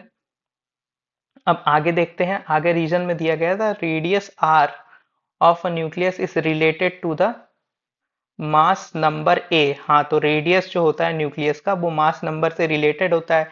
न्यूक्लियस का रेडियस निकालने का फॉर्मूला होता है R equal to R naught A to the power 1/3, जहां पे आर नॉट एक कांस्टेंट होता है, तो असर्शन तो गलत माना जाएगा क्योंकि यहाँ पे मास नंबर के बेसिस पे अरेंज किया है और ये तो इंडिपेंडेंट ऑफ मास होता है, ठीक है, बट रीजन सही है, तो असर्शन गलत माना जाएगा और रीजन जो होगा वो सही माना जाएगा, यानी option C is the correct option. ठीक। क्वेश्चन नंबर 31 में आ जाइए। क्वेश्चन नंबर 31 में अगेन सेम क्वेश्चन जो पीछे आया है वही क्वेश्चन, सिमिलर आंसर है यहाँ पे इसका भी। द रेशियो ऑफ डेंसिटी, यहाँ न्यूक्लियर डेंसिटी की बात कर रहा है, जो पिछले क्वेश्चन में हम लोग बात कर रहे थे, सेम टाइप का question, same concept, of oxygen nucleus and helium nucleus is, तो हमें पता है मास पे तो डिपेंड ही नहीं करता है, तो जो न्यूक्लियर डेंसिटी होगी या फिर डेंसिटी जिसको बोल रहा है, अगर वो इंडिपेंडेंट ऑफ मास है तो रेशियो जो आएगा वो 1:1 का ही आएगा। ठीक। अब 32 वाला क्वेश्चन देख लेंगे हम लोग। 32 वाले क्वेश्चन में कह रहा है read the following statement, volume of a nucleus is directly proportional to mass number. बोल रहा है वॉल्यूम ऑफ द न्यूक्लियस जो होता है वो डायरेक्टली प्रोपोर्शनल होता है मास नंबर के, तो वॉल्यूम ऑफ द न्यूक्लियस होता कितना है, 4/3 पाई आर क्यूब के, और न्यूक्लियस का जो रेडियस होता है वो कैसे लिखा जाता है, pi R naught A to the power 1/3 का क्यूब, ठीक है ना। अब इसको जब सॉल्व किया जाता है तो ये हो जाता है 4/3 पाई आर नॉट का क्यूब, ए की पावर 1/3 और बाहर का 3, ये 3 से 3 कैंसिल हो जाएगा, तो वॉल्यूम जो होगा वो डायरेक्टली प्रोपोर्शनल हो जाएगा मास नंबर के, ठीक है ना। तो पहला जो दिया गया था हमें, volume of nucleus is directly proportional to mass number, ये तो सही बात है, ठीक है। दूसरा क्या है, volume of nucleus is independent of mass number, ये गलत हो जाएगा, ठीक है ना। Density of a nucleus is directly proportional to mass number, तो डेंसिटी ऑफ अ न्यूक्लियस बोल रहा है directly proportional to mass number. Density of a nucleus, तो डेंसिटी ऑफ अ न्यूक्लियस जब हमने निकाला था तो हमने बताया था कि जो डेंसिटी ऑफ न्यूक्लियस होती है, इसके पहले 3 प्रॉब्लम हम लोग सॉल्व कर चुके हैं, तो सब जगह हमने ये बताया कि जो डेंसिटी ऑफ न्यूक्लियस होती है वो इंडिपेंडेंट होती है मास नंबर के, ठीक है ना, इंडिपेंडेंट होती है किसके, मास नंबर के। तो इंडिपेंडेंट होती है डेंसिटी किसके, मास नंबर के, तो मास नंबर के इंडिपेंडेंट होती है, तो यहाँ पे लिखा गया था density of nucleus is directly proportional, proportional नहीं होती है, इंडिपेंडेंट होती है। फिर लिखा है density of nucleus is directly proportional to cube root of mass number, ये भी गलत हो जाएगा, ठीक है। उसके बाद लिखा गया density of nucleus is independent of the mass number, यहाँ पे लिखा गया density of nucleus is independent of mass number, ये सही हो जाएगा। तो खाली ए और ई ऑप्शन जो है वो करेक्ट माने जाएंगे, बाकी ऑप्शन इनकरेक्ट माने जाएंगे, इस कारण से बी ऑप्शन सही माना जाएगा। अब देखेंगे क्वेश्चन नंबर 33। क्वेश्चन नंबर 33 में बोल रहा है energy is released when a heavy nuclei undergo fusion, तो हमें पता है जब हैवी न्यूक्लियाई ब्रेक करता है तो उस टाइम पे एनर्जी रिलीज होती है, या फिर जब लाइट न्यूक्लियाई फ्यूजन करता है जैसे कि हमारा सन में होता है, तो उस टाइम पे भी एनर्जी रिलीज हो रही होती है, क्योंकि वहां पे हाइड्रोजन गैस जो होती है वो हीलियम में कन्वर्ट हो रही है, दोनों स्मॉलर न्यूक्लियाई हैं, तो वहां पे भी एनर्जी रिलीज होती है और वही एनर्जी से हम लोग यूज कर रहे हैं अर्थ पर, है ना, सन की एनर्जी। तो वहां दोनों दोनों ही केसेस में जब हैवी न्यूक्लियाई फ्यूजन करता है या light nuclei, heavy nuclei fusion करता है और लाइट न्यूक्लियाई फ्यूजन करता है, इन दोनों ही केसेस में एनर्जी रिलीज होती है। ठीक है, तो फर्स्ट स्टेटमेंट एकदम ही करेक्ट माना जाएगा। सेकंड स्टेटमेंट की बात करें तो सेकंड स्टेटमेंट में बोल रहा है फॉर हैवी न्यूक्लियाई के लिए बाइंडिंग एनर्जी पर न्यूक्लियन बढ़ती है with increase in Z, atomic number बढ़ने से बाइंडिंग एनर्जी पर न्यूक्लियन बढ़ती है, जो कि बिल्कुल गलत बात है। अगर बाइंडिंग एनर्जी पर न्यूक्लियन बढ़ रही होती है एटॉमिक नंबर बढ़ाने से, तो खुद सोचो कि फिजन की पॉसिबिलिटी बनती, फिजन तो पॉसिबल ही नहीं होता उस केस में। तो हम तो जान रहे हैं ना कि बाइंडिंग एनर्जी पर न्यूक्लियन जो होती है वो किसके बराबर होती है, binding energy upon atomic atomic mass जो रहेगा उसका। ठीक है ना, तो जैसे जैसे हम लोग, अगर हैवी न्यूक्लियाई है तो हैवी न्यूक्लियाई में बाइंडिंग एनर्जी पर न्यूक्लियन घटती जाती है, क्योंकि कितने ज्यादा न्यूक्लियस के अंदर प्रोटॉन बढ़ जाते हैं, तो इतने ज्यादा प्रोटॉन बढ़ जाते हैं जिनकी वजह से रिपल्शन बढ़ जाता है। तो रिपल्शन इतना ज्यादा होता है तो उसको होल्ड करने के लिए अब एनर्जी कम पड़ने लगती है, तो जब एनर्जी कम पड़ने लगती है इसी वजह से तो वो ब्रेक होता है, और जैसे जैसे एटॉमिक नंबर बढ़ता चला जाता है वैसे प्रोटॉन की संख्या भी बढ़ती चली जाती है। तो बाइंडिंग एनर्जी पर न्यूक्लियन जो होता है वो घटता है हैवी न्यूक्लियाई के केस में। लेकिन वहीं अगर लाइट न्यूक्लियाई होता है, लाइट न्यूक्लियाई के केस में जैसे जैसे बाइंडिंग एनर्जी पर न्यूक्लियन, जैसे जैसे जेड बढ़ता जाता है वैसे वैसे बाइंडिंग एनर्जी पर न्यूक्लियन भी बढ़ता जाता है। ठीक है ना, तो सेकंड स्टेटमेंट गलत माना जाएगा और फर्स्ट स्टेटमेंट को हम लोग सही मानेंगे। ठीक है ना, तो फर्स्ट स्टेटमेंट सही है पर सेकंड स्टेटमेंट जस्ट रिवर्स दिया हुआ है, उल्टा दिया हुआ है। हैवी के लिए इसने कहा है कि जेड बढ़ाने से बाइंडिंग एनर्जी पर न्यूक्लियन बढ़ेगी, जो कि गलत बात है। ठीक है ना, जेड बढ़ाओगे तो बाइंडिंग एनर्जी पर न्यूक्लियन घटेगी।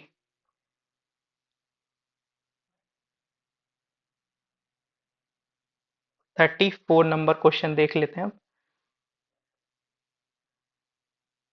यहाँ पे दे रहा है कि a turns car turns a corner on a slippery road at a constant speed, speed कितनी दे रखी है 10 मीटर पर सेकेंड। If the coefficient of friction mu का वैल्यू दिया हुआ है 0.5, the minimum radius of arc in metre in which car turns, तो मिनिमम रेडियस बताना है। तो पता है टर्निंग के लिए हम फॉर्मूला क्या लगाते हैं, under root mu r g, safe speed के लिए। ठीक है ना, अब दोनों साइड अगर स्क्वायर कर दिया जाए तो ये हो जाएगा v square equal to mu r g, correct. तो वेलोसिटी दे रखी थी 10 का स्क्वायर कर देंगे, मी की वैल्यू 0.5 दे रखी थी, आर हमें बताना है, जी की वैल्यू 10 होती है। ठीक है, बस सॉल्व करेंगे, एक 10 से ये कट जाएगा, बचेगा 10 अपॉन 0.5, ये आर रहेगा 100 बाई 5, 520। ठीक है, तो आर की वैल्यू जो आएगी वो 20 मीटर्स आएगी। ठीक है ना, तो मिनिमम इतना रेडियस रखना रहेगा जो कि सेफ रेडियस होगा टर्न करने के लिए, जो कि है 20 मीटर्स। ठीक है, 35 वाला क्वेश्चन देखेंगे। 35 में बोल रहा है a railway carriage, it has a centre of gravity at a height 1 metre above the rails which is 1 meter apart, calculate the maximum safe speed at which it can turn around and unbanked curve of radius 80 metre. ठीक है ना, तो height कितना दिया हुआ है 1 metre, दोनों rail के बीच की जो दूरी है, यानी जो पटरी के बीच की दूरी है वो कितनी है 1 मीटर। ठीक है, और रेडियस कितना दे रखा है 80 मीटर। ठीक है, तो जो सेफ स्पीड होती है फॉर फोर व्हीलर या फिर बोला जाए ट्रेन के केस में, उसका फॉर्मूला होता है सेफ स्पीड का फोर व्हीलर के केस में R D G upon 2h। ठीक है, तो रेडियस गिवन ही है, रेडियस था 80 मीटर, डी यानी दोनों रेल के दोनों जो पटरियां हैं उनके बीच की जो दूरी है ये डी, डी कितना है 1 मीटर है। ठीक है ना, जी की value 10, to centre of gravity तक की हाइट जो है वो 1 मीटर दे रखी है, तो बस सॉल्व कर देना है। 2 5 ज़ा 10, 8 5 ज़ा 40 विच इज 400, और जब रूट से बाहर आएगा 400 तो ये हो जाएगा 20 मीटर पर सेकेंड। तो this should be the safe speed, maximum safe speed जिससे ट्रेवल कर सकती है अराउंड अनबैंक्ड कर्व रेडियस। ठीक है, नेक्स्ट क्वेश्चन देखेंगे, क्वेश्चन नंबर 36।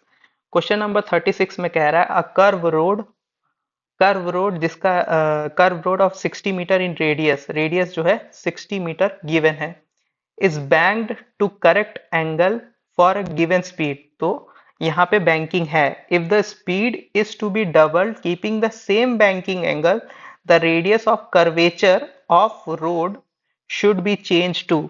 तो अगर हमसे बोल रहा है कि अगर हम लोग क्या करते हैं, इफ v को हम लोग क्या कर रहे हैं डबल, ठीक है, तो नया रेडियस ऑफ कर्वेचर कितना रखा जाए फॉर सेफ ड्राइविंग, ठीक है ना। तो जो v का फॉर्मूला होता है वो होता क्या है, आर जी टेन थीटा, ठीक है ना। अब यहां पे हमने बोल रहा है कि सेम बैंकिंग एंगल यानी थीटा इज सेम, दोनों केस में थीटा सेम होना चाहिए, ठीक है ना। इसका मतलब क्या हो गया कि वेलोसिटी जो है वो डायरेक्टली प्रोपोर्शनल हो जाए किसके, आर के, क्योंकि जी की वैल्यू क्या है फिक्स है, जी तो चेंज नहीं कर सकते है ना। तो वेलोसिटी पहले v थी, बाद में हमने क्या कर दिया 2v कर दी, ठीक है ना। पहले रेडियस जो था वो रूट ओवर आर था, तो अब रेडियस आर डैश बोल देते हैं, और इसी आर डैश का वैल्यू हमें पता लगाना है। तो v से v कैंसिल हो जाएगा, ठीक है। ये बचा कितना, 1/2 equal to root over R by R dash लिख दूं, दोनों साइड स्क्वायर कर दो, दोनों साइड स्क्वायर कर देंगे तो ये कितना हो जाएगा 1/4 equal to R by R dash, ठीक है। तो आर डैश का वैल्यू आ जाएगा 4 टाइम्स ऑफ ओरिजिनल रेडियस, तो 4 टाइम्स ऑफ ओरिजिनल रेडियस होगा, ओरिजिनल रेडियस है कितना 60 मीटर का, तो 60 मीटर हो जाएगा, तो 4 × 60 कर देंगे, तो 6 4 ज़ा 24, 240 मीटर्स अपना रेडियस आएगा, ठीक है ना, 240 मीटर्स आएगा रेडियस। नेक्स्ट क्वेश्चन देखेंगे, क्वेश्चन नंबर 37। अभी हम लोग देखेंगे क्वेश्चन नंबर 37। क्वेश्चन नंबर 37 में बोल रहा है small bob is tied at one end of a thin string of length 1 metre, is describing a vertical circular describing a vertical circle so that the maximum and minimum tension of the strings are in the ratio of 5:1. The velocity of the bob at highest position is, तो velocity of bob बताना है highest position पे, ठीक है। तो कुछ ऐसा scenario रहा होगा कि वर्टिकल सर्कुलर मोशन कर रहा होगा पार्टिकल, ठीक है ना, एक पतली स्ट्रिंग से बंधा होगा, ठीक है, और vertical circular motion particle execute कर रहा होगा। सपोज करिए यहाँ पे हमारा पार्टिकल होगा पॉइंट ए पे, ठीक है ना, वर्टिकल सर्कुलर मोशन एग्जीक्यूट कर रहा है पार्टिकल, ठीक है। और हम जानते हैं वर्टिकल सर्कुलर मोशन जब हो रहा होता है तो लोअर, जब पार्टिकल लोएस्ट मोस्ट पॉइंट पे होता है उस टाइम पे टेंशन जो होता है वो मैक्सिमम होता है, यहाँ पे टेंशन जो लगेगा वो मैक्सिमम टेंशन लगेगा, और पार्टिकल जब हाईएस्ट पॉइंट पे होगा उस टाइम पे टेंशन जो लगता है वो मिनिमम लगता है। इसी वजह से जो स्ट्रिंग है उसके स्लैक करने की चांसेस सबसे ज्यादा कहाँ होते हैं, हाईएस्ट पॉइंट पे, ठीक है ना। तो इसे मैं बी पॉइंट बोल देता हूँ, ठीक है। यहाँ पे वेलोसिटी जो होगी उसका डायरेक्शन v1 इधर होगा, यहाँ पे जो वेलोसिटी होगी उसका डायरेक्शन v2 इधर होगा, ठीक है।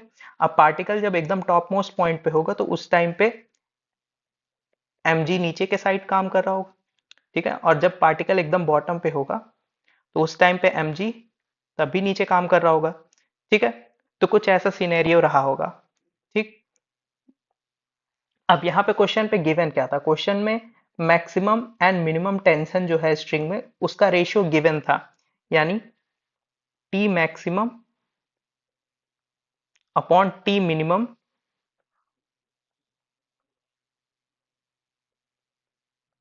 का रेशियो 5:1 गिवन था, ठीक है ना। ये रेशियो हमें गिवन था। अगर बात कर ली जाए पॉइंट ए की, पॉइंट ए पे अगर इक्वेशन बनाते हैं तो पॉइंट ए पे इक्वेशन अगर लिखी जाएगी तो जो मैक्सिमम टेंशन है माइनस mg, ये दोनों मिल करके क्या कर रहे होंगे, सेंट्रीपिटल फोर्स के बराबर लग रहे होंगे, ठीक है ना। mv1 square by are. ठीक, अगर बात कर लेते हैं, इसी को थोड़ा रीअरेंज कर लिया जाए तो टी मैक्सिमम की जो वैल्यू आएगी वो हो जाएगी M V one square upon R, और एम जी को मैं लेकर के चला जाता हूँ राइट हैंड साइड में, तो माइनस एम जी जो होगा वो प्लस एम जी में बदल जाएगा। तो ये क्या मिल गया, फर्स्ट इक्वेशन हमें देखने को मिल गई, ठीक है ना। ये क्या है, हमारी फर्स्ट इक्वेशन है, ठीक है। अब ये तो फर्स्ट इक्वेशन है। अब बात कर लेते हैं बी पॉइंट के लिए। अब B point is our top most point, highest point, तो वहां पे टेंशन जो लगेगा वो मिनिमम टेंशन लगेगा, और टेंशन का डायरेक्शन और mg का डायरेक्शन दोनों सेम डायरेक्शन में है, सेंटर की ओर। तो दोनों मिल करके यहाँ पे सेंट्रीपिटल फोर्स के डायरेक्शन में ऐड कर रहे होंगे और सेंट्रीपिटल फोर्स प्रोवाइड कर रहे होंगे, जो किसके बराबर हो जाएगा, M V two square upon R के बराबर हो जाएगा, ठीक है ना। और हमें हाईएस्ट पॉइंट पे वेलोसिटी बतानी है, ठीक है ना, तो ये v2 हो जाएगा, करेक्ट। अब देखिए, अब अगेन हम क्या करेंगे, इसको रीअरेंज करेंगे। Tension minimum is equal to M V two square upon R. अब एन एम जी जो एल एच एस में प्लस में था वो इधर आकर के माइनस में हो जाएगा, ठीक है ना। तो ये माइनस का mg हो जाएगा। ये मुझे मिली सेकंड इक्वेशन। तो दो इक्वेशन मिल गई है। अब क्या करूंगा, मैं फर्स्ट इक्वेशन में से सेकंड इक्वेशन को सब्सट्रैक्ट डिवाइड कर दूंगा, ठीक है ना, डिवाइड करूंगा।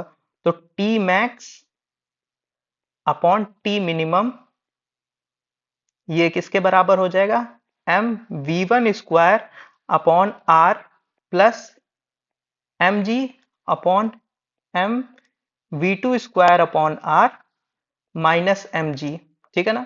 अब यहाँ जो आर है, देखिए यहाँ पे दे रखा था length of string is 1 metre, यानी कि जो लेंथ ऑफ स्ट्रिंग है वो किसके बराबर है, 1 मीटर के बराबर है। अगर अच्छे से समझा जाए तो ये जो लेंथ है, ठीक है ना, ये 1 मीटर के बराबर है, ठीक है ना। If this length is 1 metre, तो ये रेडियस का काम कर रही होगी, तो रेडियस की वैल्यू कितनी हो गई, 1। तो यहाँ रेडियस जहां लिखा है इसकी जगह 1 इमेजिन करिए, और समथिंग अपॉन 1 करते हैं तो उसे दिखाया नहीं जाता है। तो फाइनली हम लोग जो एक्सप्रेशन में लिखेंगे वो कैसे लिखा जाएगा, वो लिखा जाएगा,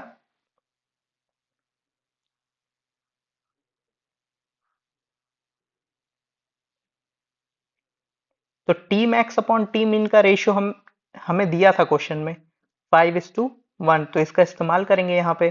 T maximum upon T minimum 5:1 दिया हुआ था, ठीक है। और जब r की वैल्यू हम 1 रख ही चुके हैं तो ये हो जाएगा M V one square plus M G, क्योंकि नीचे अगर 1 लिखो चाहे ना लिखो वो उसी के बराबर हो जाता है, ठीक है ना। तो M V two square minus M G, ये यह हमें एक एक्सप्रेशन मिला।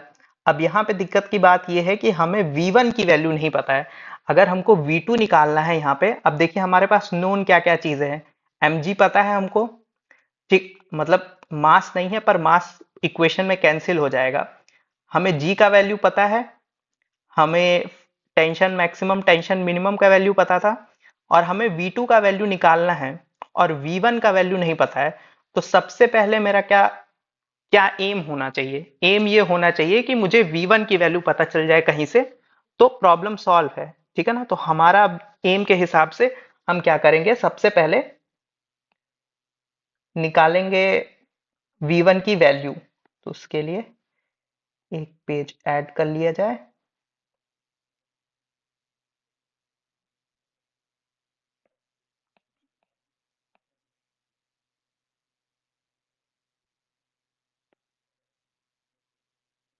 ठीक है। अब देखिए हमें क्या चाहिए था, v1 का वैल्यू चाहिए था, ठीक है। तो v1 का वैल्यू निकालने के लिए हम यूज करेंगे एनर्जी कंजर्वेशन। ठीक है, अब यहाँ पे देखिए सर्किल जो था, इस वर्टिकल सर्कुलर मोशन पे पार्टिकल जो था वो अपना सर्किल कंप्लीट कर रहा था, सर्कुलर मोशन कर रहा था। ठीक है, अब इसको मैं मान लेता हूँ रेफरेंस लाइन। ठीक है, एकदम बॉटम पे टेंशन क्या देखने को मिलती है, मैक्सिमम देखने को मिलती है। एकदम टॉप मोस्ट पॉइंट पे टेंशन क्या देखने को मिलती है, मिनिमम देखने को मिलती है। ठीक है ना, तो v1 वेलोसिटी यहाँ पे थी और टॉप मोस्ट पॉइंट की वेलोसिटी हमें बतानी है v2 तो फाइंड आउट करना है। ठीक है ना, पर यहाँ पे अगर v2 कब फाइंड आउट होगा, जब v1 पता होगा। तो यहाँ पे हम लोग एनर्जी कंजर्वेशन का सहारा लेंगे। एनर्जी कंजर्वेशन क्या करती है कि कहती है कि जो टोटल एनर्जी है ए पॉइंट की, ये ए पॉइंट है, ये बी पॉइंट है, तो एनर्जी कंजर्वेशन का ये कहना है कि जो टोटल एनर्जी ए पॉइंट की है ये बराबर हो जाती है total energy of B point के। तो ए पॉइंट पे कौन सी एनर्जी है, सिर्फ काइनेटिक एनर्जी है, क्योंकि रेफरेंस लाइन पे है तो पोटेंशियल एनर्जी क्या हो जाएगी, जीरो हो जाएगी। तो एम v1 का स्क्वायर, क्योंकि नीचे वेलोसिटी क्या है, v1 है, और पोटेंशियल एनर्जी जीरो क्योंकि रेफरेंस लाइन पे है। अब पॉइंट बी की बात करेंगे तो हाफ एम v2 का स्क्वायर, और पोटेंशियल एनर्जी की हो जाएगी, क्योंकि अब हमारे पास क्या आ चुका है, आर, आर से हाइट आ चुकी है, तो हाइट आ चुकी है तो पोटेंशियल एनर्जी आ जाएगी। तो हाइट कितनी है, हाइट 2r के बराबर है, तो mg 2r, ये क्या हो जाएगा, हाइट हो जाएगा। ठीक है ना, हमारे पास अब हाइट भी आ चुकी है। तो यहां से हम क्या करेंगे, मासेस को हटा देंगे इक्वेशन से सबसे पहले। दूसरा चीज, पूरे इक्वेशन को 2 से मल्टीप्लाई कर देंगे। जब पूरे इक्वेशन को 2 से मल्टीप्लाई कर देंगे तो नीचे बॉटम वाले जहां फ्रैक्शन में 2 आ रहा है वो हट जाएंगे। ठीक है ना, तो ये हो जाएगा v1 का स्क्वायर, मैंने क्या किया है, पूरे इक्वेशन को 2 से मल्टीप्लाई कर दिया है, ये हो जाएगा v2 का स्क्वायर प्लस 2 था, 2 को 2 से मल्टीप्लाई किया होगा तो 4। ठीक है ना, और r का वैल्यू क्या रखा है, क्वेश्चन में बता रखा है r की वैल्यू 1 मीटर है, तो 1 ही रख दिया, तो 4 मल्टीप्लाई बाई 1 इज 4, और g, तो ये एक्सप्रेशन मिल करके आया v1 के लिए। ठीक है ना, अब ये एक्सप्रेशन को हम लोग उठा करके अपनी ओरिजिनल वाली इक्वेशन में डालेंगे, तो ओरिजिनल इक्वेशन ये बन करके आ रही थी। ठीक है ना, ओरिजिनल इक्वेशन ये बन करके आ रही थी हमारे पास। ठीक है,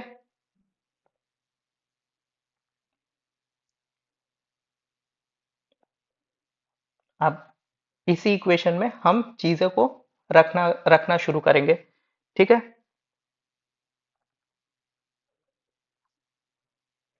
तो पहले हम लोग क्रॉस मल्टीप्लाई कर लेते हैं, तो यहाँ पे ये आ जाएगा 5 m v2 का स्क्वायर माइनस 5 mg, बस इसको यहाँ मल्टीप्लाई करेंगे, और 1 से कोई मल्टीप्लाई डिजिट को किया जाए तो वो एज इट इज रहेगा,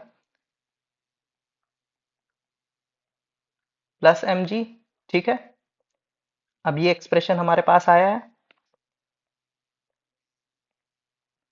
ये r की वैल्यू 1 मीटर हमने मानी थी।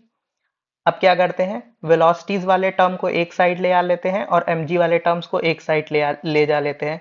तो m v2 स्क्वायर इधर प्लस में है तो ये इधर आकर के माइनस m v1 का स्क्वायर देखने को मिलेगा।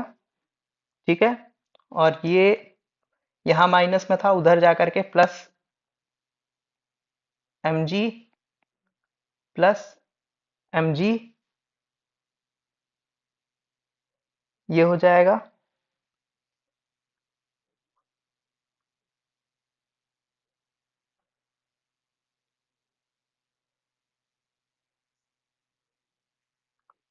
ठीक है,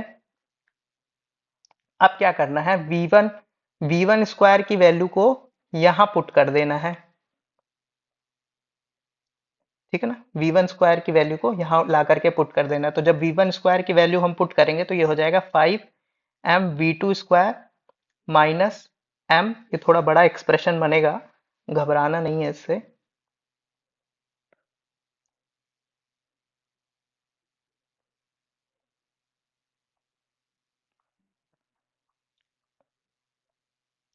देखिए फाइनल एक्सप्रेशन जो बनेगा वो बनेगा 5 m v2 square minus m, अब जो पूरा हमने वैल्यू पुट करी है v1 की जगह वो वैल्यू क्या हो जाएगी, v2 का square plus 4g is equal to 5 mg plus mg, ठीक है ना। तो 5m v2 का स्क्वायर माइनस m को अंदर मल्टीप्लाई कर दीजिए, m v2 का स्क्वायर माइनस माइनस अंदर चला गया है, माइनस m 4g या 4mg is equal to 5mg और mg मिलकर के इसको 6mg लिख दीजिए, कोई दिक्कत नहीं है, बार बार लिख रहे हैं। तो 5mg प्लस mg मिलकर के 6mg हो गया। अब क्या करिए, ये mg वाले टर्म को इधर लेकर के आ जाते हैं हम, ठीक है ना। तो ये हो जाएगा m और ये 5mv स्क्वायर है, माइनस कर दो उसमें से कितना, mv स्क्वायर। तो 5mv स्क्वायर में से जब mv स्क्वायर माइनस करेंगे तो कितना बचेगा, 4mv स्क्वायर बचेगा। तो ये बच जाएगा 4mv स्क्वायर, ठीक है ना। और ये टर्म को हम लोग लेकर के जा रहे हैं कहाँ पे, राइट हैंड साइड में। तो राइट हैंड साइड में लेकर के जाएंगे तो ये 6mg और ये चला जाएगा तो ये हो जाएगा प्लस का 4mg, ठीक है ना। तो 6 4 10mg और ये 4m v2 स्क्वायर, मास से मास कैंसिल हो जाएगा, ठीक है। v2 का स्क्वायर इक्वल टू 10, g का वैल्यू 10 रख देते हैं और नीचे आ जाएगा 4। तो 2 5 जा 10, 2 5 जा 10। तो v2 का वैल्यू किसके बराबर आ गया, 5 इंटू 5 का रूट, यानी v2 की वैल्यू आएगी 5 मीटर पर सेकेंड। तो v2 की वैल्यू कितनी आएगी, 5 मीटर पर सेकेंड के बराबर आएगी, ठीक है ना। तो आंसर ए माना जाएगा, विच इज 5 मीटर पर सेकेंड। थोड़ा बड़ा क्वेश्चन था, तो एक बार फिर से इसको देख करके फिर से समझने का प्रयास करिएगा, ठीक। अब अगले क्वेश्चन की तरफ हम लोग मूव करेंगे।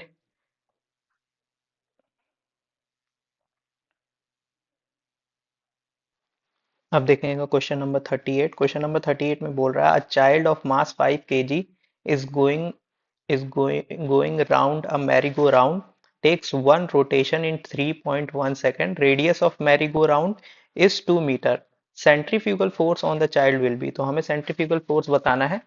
मास कितना दिया हुआ है, मास गिवन है हमें 5 kg, ठीक है। वन रोटेशन कंप्लीट करने में जो टाइम लग रहा है वो लग रहा है 3.14 सेकेंड। यहां से मुझे पता चल रहा है ये पाई की वैल्यू है, मतलब कहीं ना कहीं ये वैल्यू जरूर कटेगी, ठीक है ना। और रेडियस कितना गिवन है, रेडियस गिवन है 2 मीटर, ठीक है ना। अब हमें पता है जो एंगुलर वेलोसिटी होती है वो किसके बराबर होती है, 2 पाई/टी के। टी क्या होता है, टाइम पीरियड होता है, यानी एक कंप्लीट राउंड कंप्लीट करने में जितना टाइम लगता है उसको हम लोग कहते हैं वन टाइम पीरियड। तो यहाँ वन टाइम पीरियड का टाइम हमको दे रखा था, तो 2 पाई अपॉन में 3.14, और मुझे पता है पाई की वैल्यू कितनी होती है, अप्रोक्सीमेटली 3.14।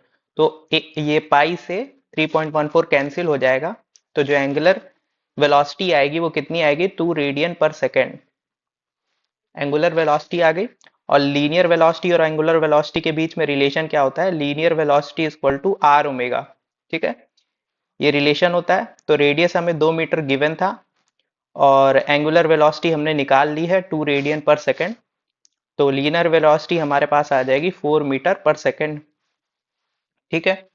और जो सेंट्रीफ्यूगल फोर्स हमसे पूछा है उसका फॉर्मूला होता है mv² अपॉन आर, ठीक है। मास गिवन था, बच्चे का मास 5 kg था। वेलोसिटी, लीनियर वेलोसिटी हमने निकाल ही ली है, 4 × 4, ठीक है। रेडियस 2 गिवन ही था, बस सॉल्व कर लेंगे। तो ये वैल्यू जो आएगी ये आएगी लगभग 40 न्यूटन के पास। तो our answer will be 40 newton, ठीक है। नेक्स्ट क्वेश्चन देखेंगे, question number 39।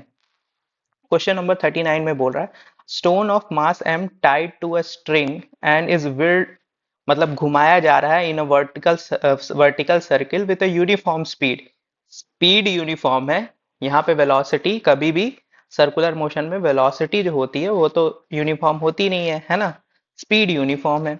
The tension in the string बोल रहा है same throughout the motion, highest minimum at the highest point of circular path, minimum at the lowest point of circular path, minimum when the rope is at horizontal position.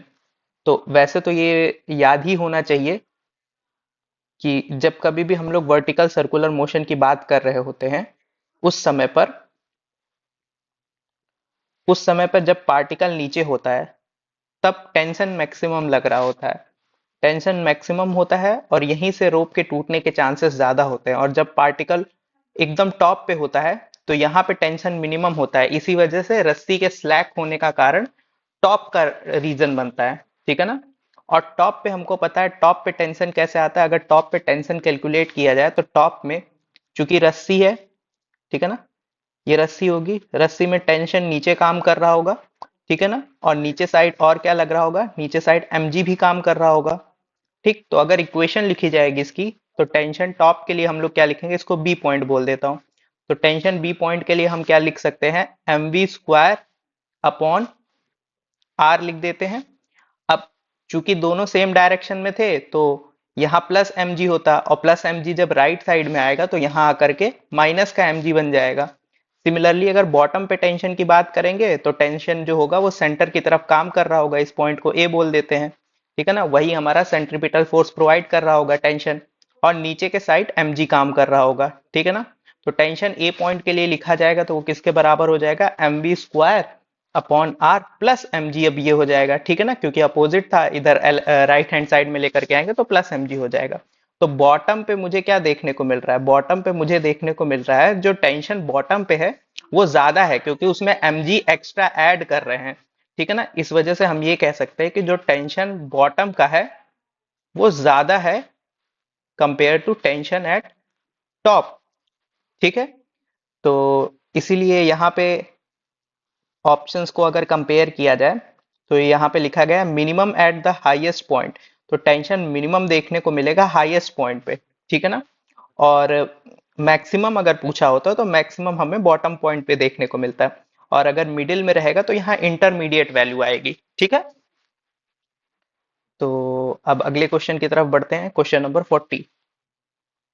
Question number 40 में कह रहा है हमसे, a particle is moving on a circular path of 10 metre radius, यानी radius कितना given दे दिया हमको, 10 मीटर।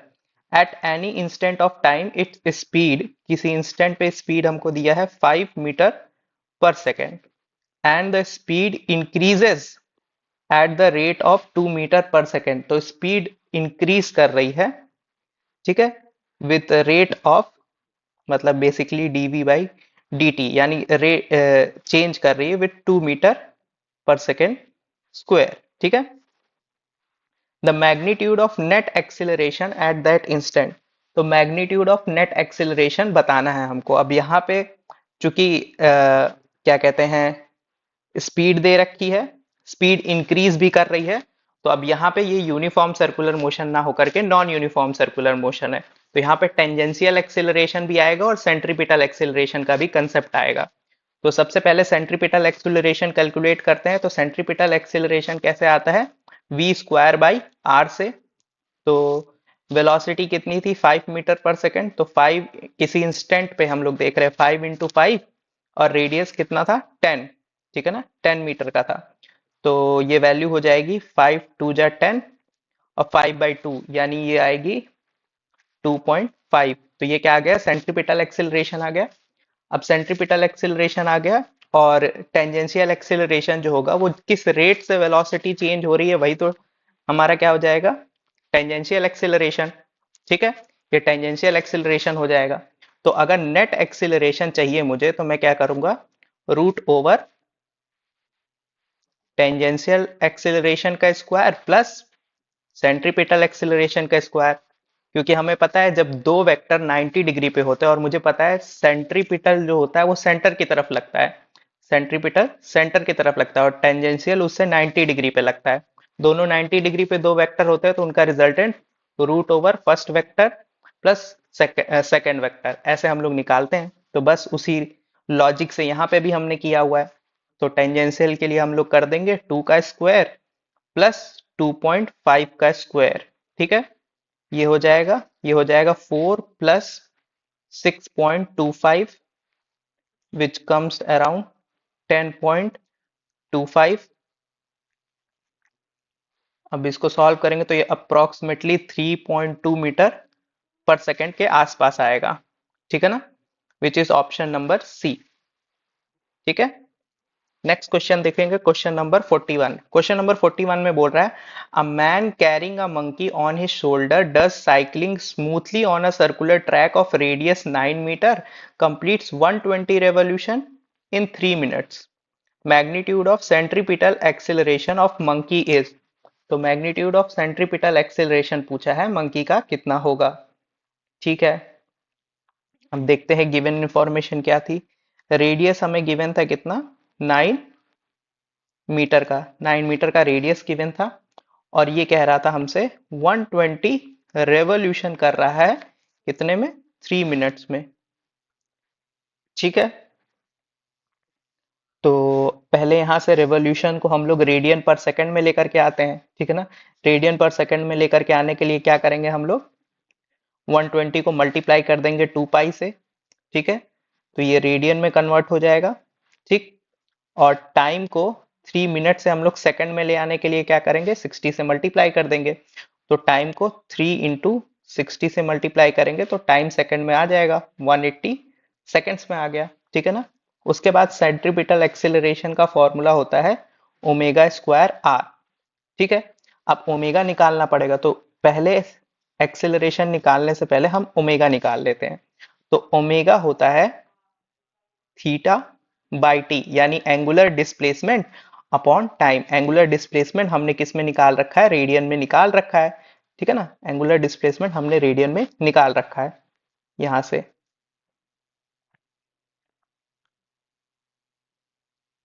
ठीक। ये था 120 इंटू 2 पाई, और टाइम कितना था, 180, ठीक है। अब यहां से वैल्यूज को बस सॉल्व कर देना है, तो सॉल्व करने के बाद आ जाएगा ये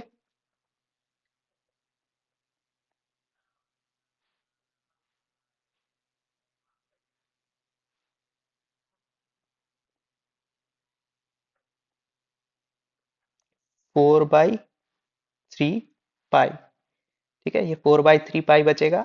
अब यहां से हमें ओमेगा पता चल गया, तो अब सेंट्रीपिटल का हम फॉर्मूला लगाएंगे ओमेगा स्क्वायर आर का। तो ओमेगा की वैल्यू हमें पता है 4/3 पाई का स्क्वायर, और आर, आर की वैल्यू गिवन है 9 मीटर, तो यहाँ 9 से मल्टीप्लाई कर देंगे तो ये हो जाएगा 4 का स्क्वायर कितना होता है, 16। तो 16 पाई स्क्वायर अपॉन 9 इंटू 9, तो 9 से 9 कैंसिल हो गया, यहाँ से ये वैल्यू आ रही है 16 pi square, 16 pi square metre पर second square, which is option number A. तो हमारा आंसर जो होगा वो ऑप्शन नंबर ए हो जाएगा, ठीक है। नेक्स्ट,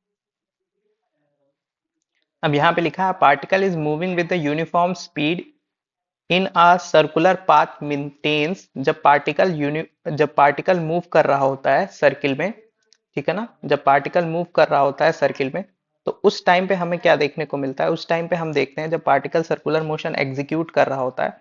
और कैसा circular motion, uniform circular motion. तो यूनिफॉर्म सर्कुलर मोशन में ये देखने को मिलता है कि पार्टिकल की वेलोसिटी तो चेंज हो रही होती है, क्योंकि डायरेक्शन क्या होता है, हर टाइम पे चेंज हो रहा होता है। और अब इस टाइम पे पार्टिकल पास हमेशा कौन सा फोर्स काम कर रहा होता है, जो इसको सर्कुलर मोशन में मेंटेन करके रख रहा होता है, जो रेडियस के अलोंग हमेशा लग रहा होता है, वो होता है सेंट्रीपिटल फोर्स। उसी के कारण तो यहाँ पे सर्कुलर मोशन परफॉर्म हो पा रहा है, और सेंट्रीपिटल फोर्स लग रहा है, यानी सेंट्रीपिटल एक्सिलरेशन भी तो होगा, और सेंट्रीपिटल एक्सिलरेशन के कारण ही ये पूरा एग्जीक्यूट कर पा रहे हैं हम लोग। तो यहाँ पे वेलोसिटी भी चेंज होती है और एक्सेलरेशन भी चेंज हो रहा होता है, यानी दोनों चीजें ही वेरिएबल होती हैं, ठीक है ना। तो दोनों चीजें हमको याद रखना है कि वेलोसिटी भी चेंज हो रहा है, और अगर वेलोसिटी चेंज हो रही है इसका मतलब क्या है, एक्सेलरेशन आ रहा है, और एक्सेलरेशन वेरिएबल होता है, ठीक है ना। क्योंकि हमें पता है एक्सेलरेशन क्या है, वेक्टर क्वांटिटी, और वेक्टर क्वांटिटी में मैग्नीट्यूड के साथ साथ डायरेक्शन भी देखा जाता है। तो अगर डायरेक्शन चेंज हो रहा है इसका मतलब क्या है, वो क्वांटिटी भी चेंज हो रही है, ठीक है ना। खाली मैग्नीट्यूड से नहीं सोच करके देखना है कि हाँ वैल्यू फिक्स है तो क्या कहते हैं उसमें चेंजिंग नहीं हो रहा है, डायरेक्शन भी चेंज हो रहा है तो भी एक्सेलरेशन चेंज होगा, ठीक है। नेक्स्ट देखेंगे 43 नंबर क्वेश्चन। 43 नंबर क्वेश्चन में बोल रहा है particle performing a uniform circular motion, choose the incorrect statement. Incorrect statement बताना है। पहले में बोल रहा है मैग्नीट्यूड ऑफ पार्टिकल वेलोसिटी यानी स्पीड के बारे में बोल रहा है रिमेन्स कांस्टेंट। तो यूनिफॉर्म सर्कुलर मोशन में स्पीड कांस्टेंट रहती है, ये तो करेक्ट स्टेटमेंट हो गया। फिर बोल रहा है particle velocity remains directed perpendicular to the radius vector, यानी सर्किल है इसमें ये रेडियस वेक्टर हो जाएगा, इसके हमेशा परपेंडिकुलर वेलोसिटी हमें देखने को मिलती है, तो ये बात भी क्या है, सही है, ठीक है ना। और ये हमेशा डायरेक्शन बदलती रहती है, रेडियस वेक्टर तो फिक्स है, वो तो रेडियस तक रहेगा, और वेलोसिटी जो रहेगी रेडियस वेक्टर से हमेशा कितने डिग्री पे रहेगी, 90 डिग्री पे रहेगी, ठीक है ना। तो ये वाला भी करेक्ट हो जाएगा, दिस इज करेक्ट, ठीक है। तीसरा है direction of acceleration keeps changing as particle move.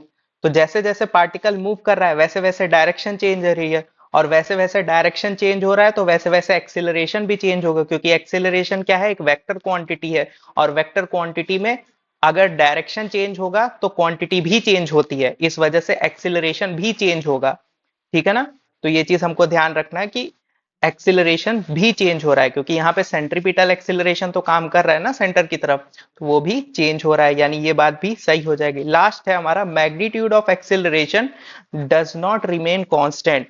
Magnitude constant है, अगर मैग्नीट्यूड बोलेगा तो मैग्नीट्यूड कांस्टेंट है, लेकिन डायरेक्शन चेंज हो रहा है, क्योंकि वेलोसिटी का डायरेक्शन चेंज हो रहा है, यूनिफॉर्म सर्कुलर मोशन है ना, तो वेलोसिटी का डायरेक्शन चेंज हो रहा है, वेलोसिटी का डायरेक्शन चेंज हो रहा है, और वेलोसिटी के डायरेक्शन में क्या है, मैग्नीट वेलोसिटी बनी किस चीज से है, मैग्नीट्यूड और डायरेक्शन, दो क्वांटिटीज को मिला करके। मैग्नीट्यूड फिक्स है, क्यों फिक्स है, क्योंकि यूनिफॉर्म सर्कुलर मोशन है, चेंज क्या हो रहा है, डायरेक्शन। तो सिमिलरली यहाँ पे जब एक्सिलरेशन की बात करें तो एक्सिलरेशन भी क्या है, वेक्टर क्वांटिटी, इसमें मैग्नीट्यूड प्लस डायरेक्शन होगा। अब चूंकि वेलोसिटी अपना डायरेक्शन चेंज कर रही है, इस वजह से एक्सिलरेशन भी अपना डायरेक्शन चेंज कर रहा है, ठीक है ना। काइनेमेटिक्स में ये बात हम लोग देख चुके हैं।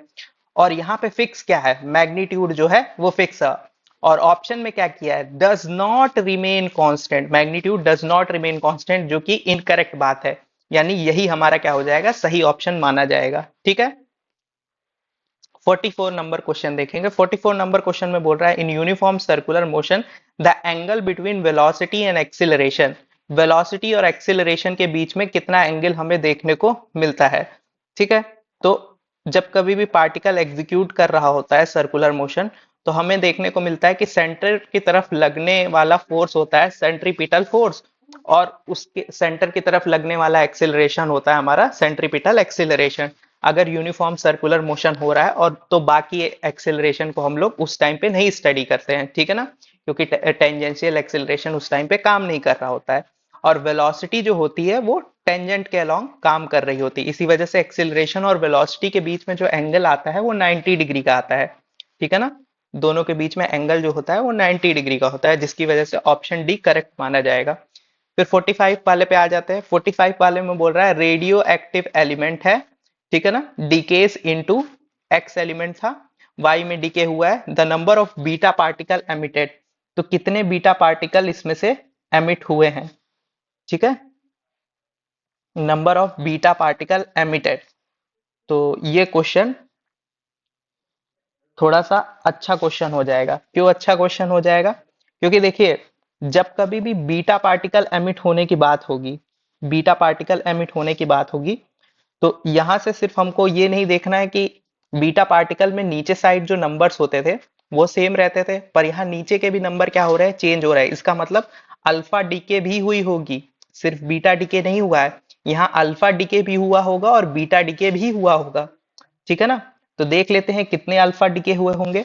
तो मुझे पता है जब अल्फा डीके होता है तो जो ऊपर लिखा गया मास नंबर है उसमें कितने की कमी आती है, उसमें 4 की कमी आती है, ठीक है ना, ये मुझे पता है, ठीक है। तो यहाँ पे ऊपर का नंबर था 2 38 और कहाँ पे पहुंच गया है ये 222, यानी कि कितने का डिफरेंस आया है 16 का।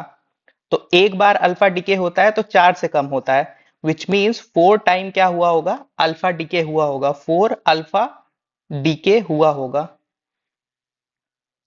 ठीक है, 4 अल्फा डीके हुआ होगा।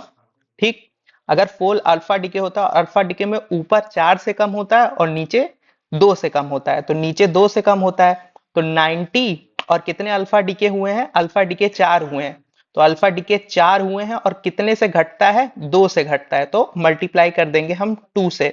तो इसको जब सॉल्व करते हैं तो आता है 82, 82 आता है। ठीक है ना।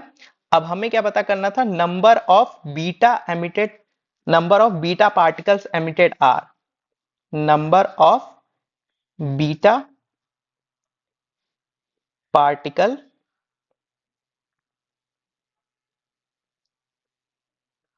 एमिटेड।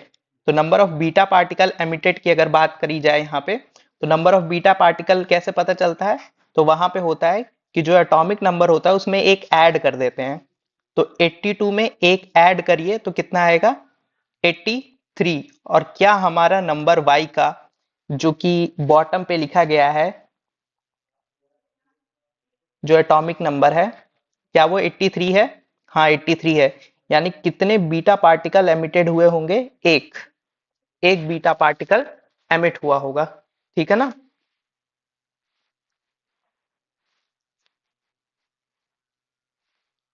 तो ये था हमारा डिस्कशन 45 क्वेश्चन का।